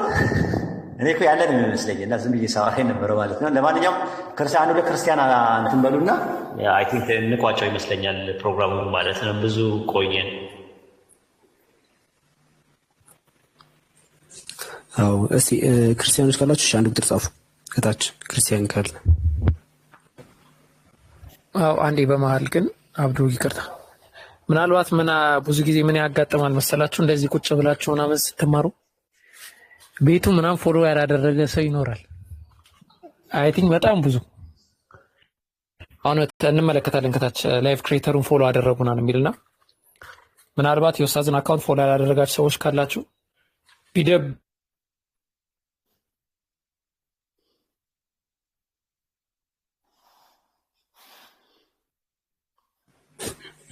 ምን ውስጥ ገባልኝ? እኔ ጋር ነው አይሰማም? እኔ ነኝ የተቆረጥኩት? እሱ ራሱ የተቋረጠው ይሄማ የሰው ዓይን ነው፣ የሰው ዓይን ነው። ሩቅ ያስፈልገዋል። አስበዋለሁ። ቤቱን ኡስታዝ ቤቱን ፎሎ ሲል ነው እንግዲህ የተቋረጠ። እስሚ ዝም ትላለህ እንዴ? አገዘን እንጂ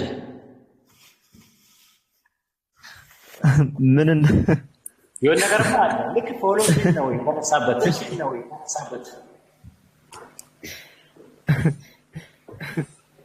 ልክ ፎሎ አድርግ ፎሎ አድርግ።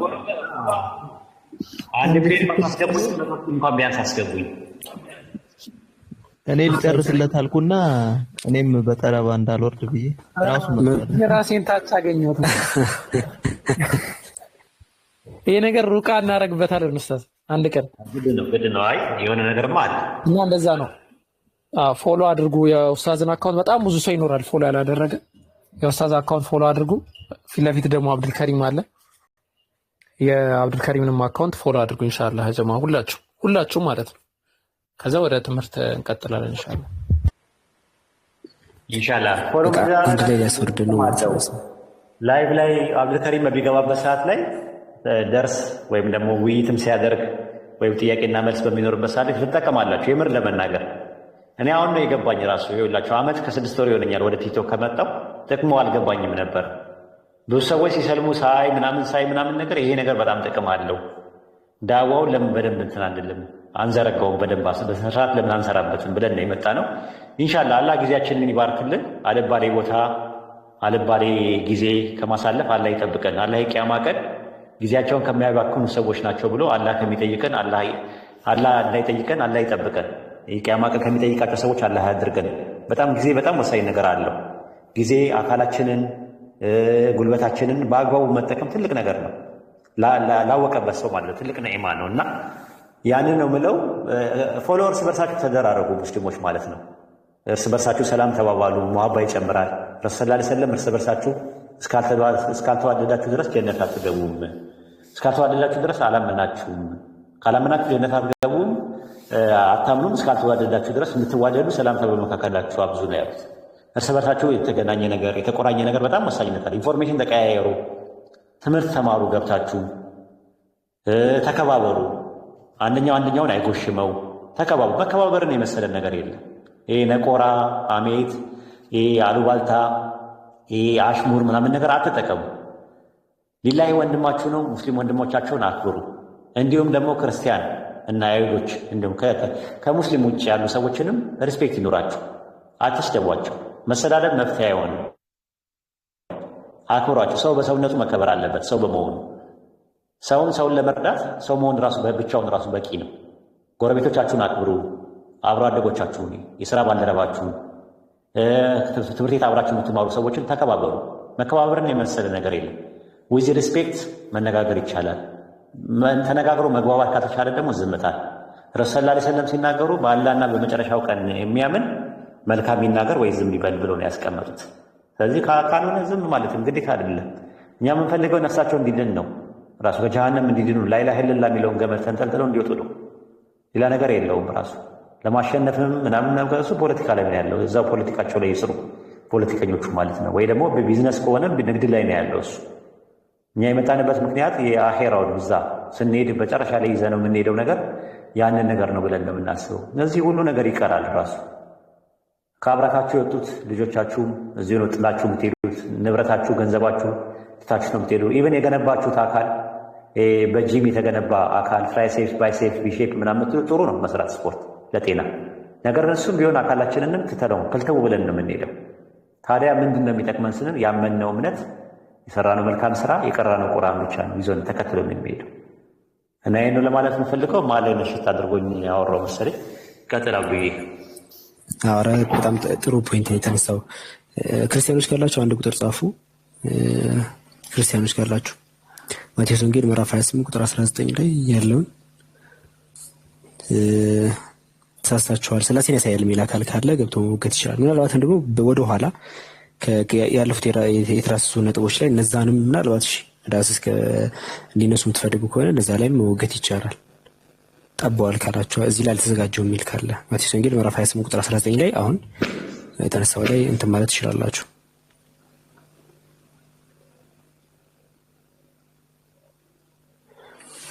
ቤቱን ፎሎ ያላደረጋችሁ ፎሎ አድርጉ። ኡስታዝ ሄድን ዛሬ የመጣችሁ ሰዎች ካላችሁ ሌላም ጊዜ ይኖራል። እዚህ ፎሎ አድርጉ። ክርስቲያኖች ደግሞ አንድ ቁጥር ጻፉ። መግባት ይፈልግ ክርስቲያን።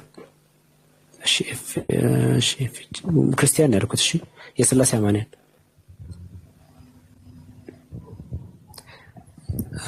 እሺ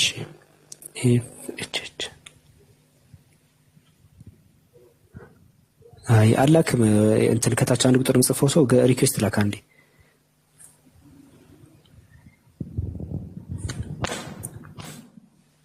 ዛሬ ክርስቲያን ያለ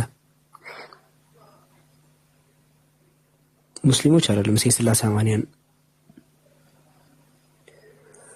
ገስት ያሉትን ፎሎ አድርጉ። አቡበከርን ፎሎ አድርጉት። ባይዘው ስለኛ አውርቶ ሰላንተ ማን ያወራል? አቡበከርን ፎሎ አድርጉት። እዚህ ላይ የምትመለከቱት አቡበከር ጥሩ እንስት ላይ የሚሰራው ወንድማችን ነው። በጣም ጥሩ ልጅ ነው። ኡስታዙ ሄደን ፎሎ ያላደረገ ደግሞ አንድ ቁጥር ይጻፍና ታች ብሎክ ላድርገው። ይሄን የመሰለ ትልቅ ትምህርት ነው ዛሬ ያገኘ ነው። ብሎክ አስደረገን የሚል ኡስታዝ ክርስቲያኖች እንግዲህ እንዴት ነው? በእኔና በጥምቀት የማይጫወት የለም። በኋላ ላይ ደግሞ ወደ አብዱል ከሪም ልኮ ብሎክ አስደረገኝ በኋላ ላይ እንደዛ ነው። እሺ ዱከም ወይ ኡስታዝ ወዲ ሰላም ነው? እንዴት ነህ? ደህና ነኝ አምላክ ይመስገን። እንዴት ነህ? ሁሉ ሰላም ነው? አለ ማሻአላህ። አዳመጥክ ዛሬ ደርሱን ማቴዎስ 28:19? ዋው የሚገርም ነው። እዛ ላይ እኔ ራሱ እየተንገዳገርኩ ነበር። ግማሹ ተመለሰልኝ፣ የቀረች ጥቃቅን ነገር አለ። ኦኬ ማቴዎስ 28:19 ላይ ጥያቄ ካለ አቅርበው። ስም የምትለው አያያዥ ነኝ። እዛው ቀጥዬ ስም የሚለው ላይ ልጠይቅህ ነበር ከሌላ ጨምሬበት ማለት ነው። ኮመንት ስም ምን ይሁን? ኦኬ ኢዮኤል ምዕራፍ 2 ቁጥር 32 ላይ የጌታን ስም የሚጠራ በመከራ ቀን ፀሐይ በሚጨልምበት በመከራው ቀን የጌታን ስም የሚጠራ ይድናል ይልና ሮሜ ላይ ወስዶ ኢየሱስ ጌታ እንደሆነ ብትመሰክር አምላክ ከሙታን እንዳስነሳው ብታምን ትድናለህ ይላል። እንዲሁም ዮሐንስ ወንጌል ላይ እኔ በአምላክ ስም መጥቻለሁ ምናምን የሚል አለና ይሄንን አንድ ላይ ጨፍልቀው ኢየሱስ የምትለው አምስቷ ፊደል የአብ ስም ነች፣ የወልድ ስም ነች፣ የመንፈስ ስም ነች ምናምን ብለው አንድ ላይ ቀጣጥለው ትንሽ ግራ ለማጋባት ይሞክራሉ። እንዴት እንደገባቸው ባላቀምና በአብ ወልድ መንፈስ ቅዱስ ስም አጥምቁ የሚለውን ስም የምትለው ኢየሱስን ያመልካች ነው የሚል ግምታዊ መላምት የሆነ ግራ ማጋቢያ ነገር አለና እሷን ትንቢተ ኢዩኤል ምዕራፍ 2 ቁጥር 28 እና ሐዋርያት ሥራ ምዕራፍ 2 ቁጥር 17 ላይ ዮዴሄ ባብሂ ነው የሚጠቀመው። የያህዌን ስም የሚጠራ ይድናል ነው የሚለው።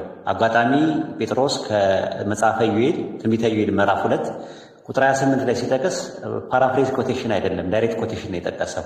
ስለዚህ ዮዴሄ ባብሂም የነበረውን ኩሪዮስ እያለ ተርጉሞታል ማለት አይደለም። እነዛ ካደረገ ጴጥሮስ ነው ስህተት የሚኖርበት። ነገር ግን እንደዛ አይደለም፣ መጽሐፉን ከሆነ የሚጠቅሰው።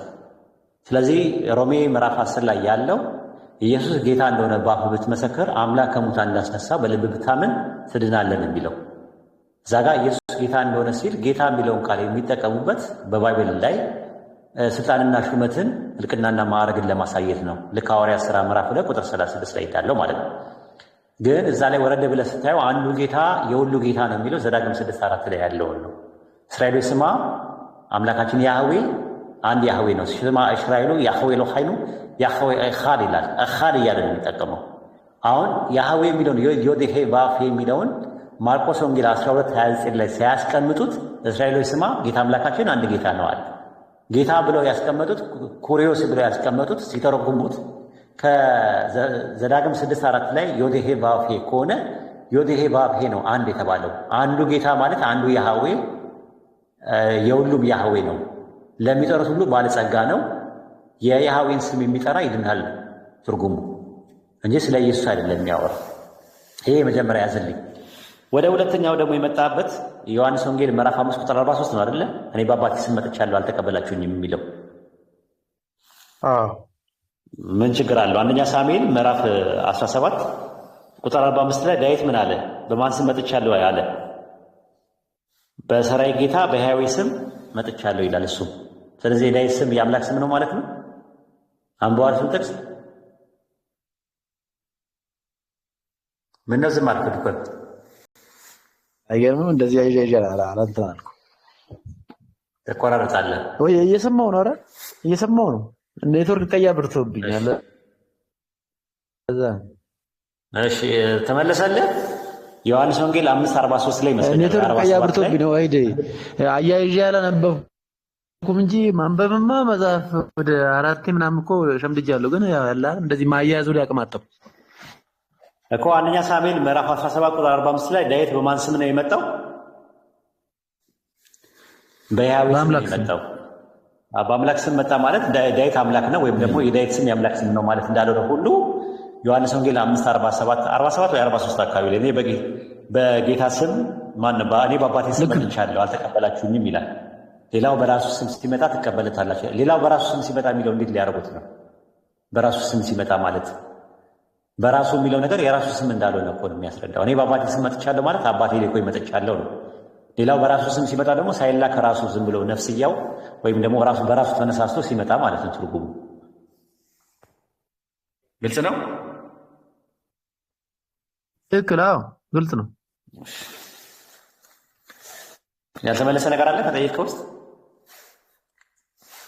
የለም ሌላውን ሌላ ጊዜ ጠይቃለሁ። የጳውሎስ ጉዳይ ነው እያጨናነቀኝ ያለው። እሱን ጄሮ የሚባል ልጅ ያው እያወናበደኝ ነው። ቅድም ስታነሳው ነበር። ኦኬ ችግር የለም። ጥያቄዎችን ስጨርስ ስለ ጊዜ አታቃጥል። ተኝተህ ለመነሳት ምንም ዋስትና የለህም። አሁን በጥያቄ ላይ ስለሆነ ውዝር አለው። አላህም ይረዳሃል። ምንም ችግር የለም። ያውቃል፣ የልብህን ያውቀዋል። ምክንያቱም በጥያቄ የተሞላ ሰው ስለሆንክ ማለት ነው። ግን ጥያቄዎችን መሰረታዊ የሚባሉት ጥያቄዎችን ቶሎ ቶሎ ጨርስና ብሰልም ጥሩ ነው፣ ለራስህ ነፍስህን ለማዳን ማለት ነው። ተኝተህ ለመነሳትህ ምንም ዋስትና የለም። እንቅልፍ መቼ እንደሚመጣ ሲወስድም አታውቀውም። ራሱ አማክሮም አይደለም የሚወስድህ እንቅልፍ። እንቅልፍ ደግሞ የሞት ታናሽ ወንድም ነው። ሞትም እንደዛው ነው። ሲመጣም ሲያማክርህም ሲመጣም አማክሮ አይደለም የሚመጣው ሞት ማለት ነው። ስለዚህ በሞት አፋፍ ላይ ሆኖ ሻሃዳ ብትይዝ ዋጋ የለውም። አላህ ይጠበቅህ ከሞትም አላህ እድሜን ያርዝመው እና ምንድነው የምንመኝልህ? ሂዳያ ነው የምንመኝልህ። ኢንሻአላህ በርታና አጥናና ቶሎ ብለህ ጠቅለል ብለህ ይህንን ሰማይና ምድር በመካከላቸው ያለውን የፈጠረውን የዓለማቱን ጌታ አላህ በብቸኝነት አምልክ። በአንድነቱ ላይ ሁለትነት ሶስትነት የሌለበትን፣ በጌትነቱ ላይ ባርነት የሌለበትን፣ በአምላክነቱ ላይ ሰውነት የሌለበትን፣ እንደገና ደግሞ በሀያልነቱ ላይ ድካም የሌለበትን፣ በጥበቃው ላይ እንቅልፍ የሌለበትን አንዱን አምላክ የአምልኮ ሀቅ የሚገባው የፈጠረህን የአምልኮ ሀቅ የሚቀበለውን አንዱን አምላክ የሚተሳሰብህን የፈጠረን ዓለማትን ሲፈጠር ብቻውን የፈጠረው ዓለማትን የሚያስተናብረው ብቻውን ነው። አህካሞቹን ይሄ ነገር ፈርድ ነው፣ ይሄ ነገር ሐራም ነው፣ ይሄ ነገር ሐላል ነው ብሎ ህጉን ያወጣውም እሱ ነው። በዛ ህግ መሰረት የቂያማ ቀንም የሚፈርደው እሱ ነው። ይህን አምላክ በብቸኝነት አምልከህ ወደ እሱ መጠቅለልም መሄድህን እንፈልገዋለን ማለት ነው ኢንሻአላህ። እና በርታ። እሺ አመሰግናለሁ።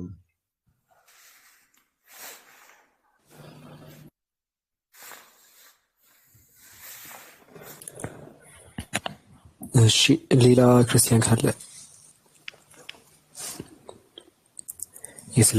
በስላሴ የሚያምን ክርስቲያን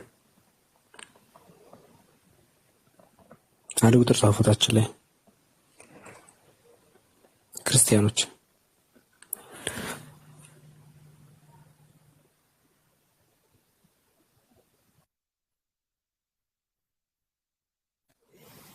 ሚኪ የሚባል ሰው ገስት ሪኩዌስት አላከም። እኔ አይታየኝም። ሪኩዌስት ላክ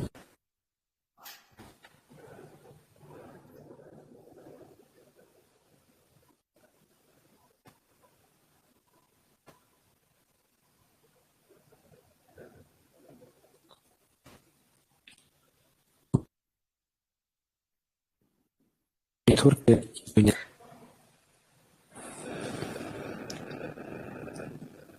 አይ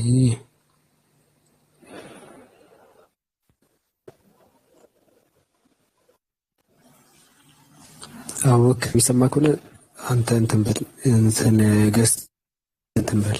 እኔ ጋር ሎድ እያደረገ ነው። በቃ ጭራሽ አንድ እንግዳ እናስተናግድና ከዛ በኋላ እንወጣለን ማለት ነው። ኢንሻአላህ እንጨርሳለን ማለት ነው። አብዶ አለ አይደል መርካቶ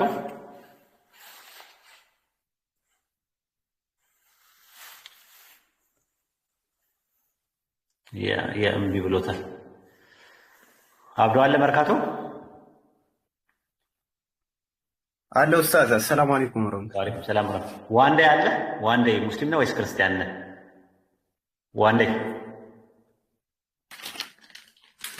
ዋንዴ ኦኬ ብሎ ነው ቁጭ ያለው ማለት ነው።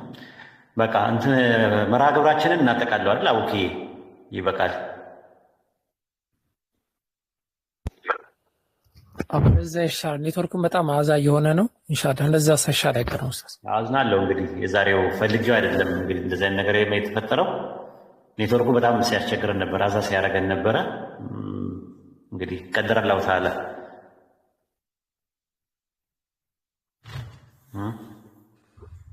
ሰላም አለይኩም ኡስታዝ። ወአለይኩም ሰላም ወራህመቱላሂ ወበረካቱ። ኢንሻአላህ የቀጣዩ ፕሮግራም ስታሳውቀን የመጀመሪያውን ፖይንት እንደ መግቢያ ብታደርግልን እንደ ፕሪቪየስሊ ኢንሻአላህ በቀጣይ በደንብ አስተካክለ ነው።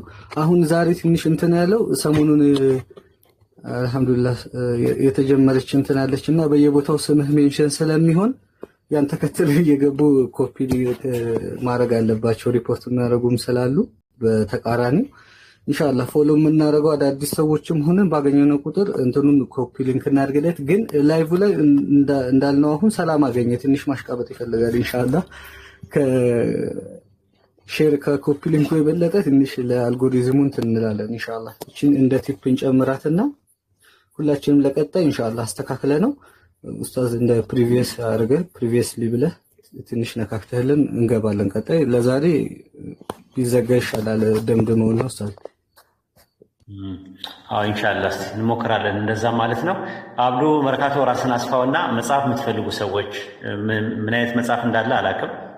የምትፈልጉ ሰዎች ቴሌግራም፣ በነገራችን ላይ ጽሁፍ አለኝ እኔ የማዘጋጃቸው ጽሁፎች አሉ፣ አርቲክሎች አሉ። ወደ 2800 የሚያክል አርቲክል አለኝ። ስለዚህ አርቲክሎቹን ገብታችሁ በተለያየ አርዕስት ላይ ጥያቄዎች የተመለሱ አሁን እንደዚህ የምትሏቸው ጥያቄዎች ማንኛውም ጥያቄ ስትፈልጉ ያልገባችሁ ሙስሊሞች ካላችሁ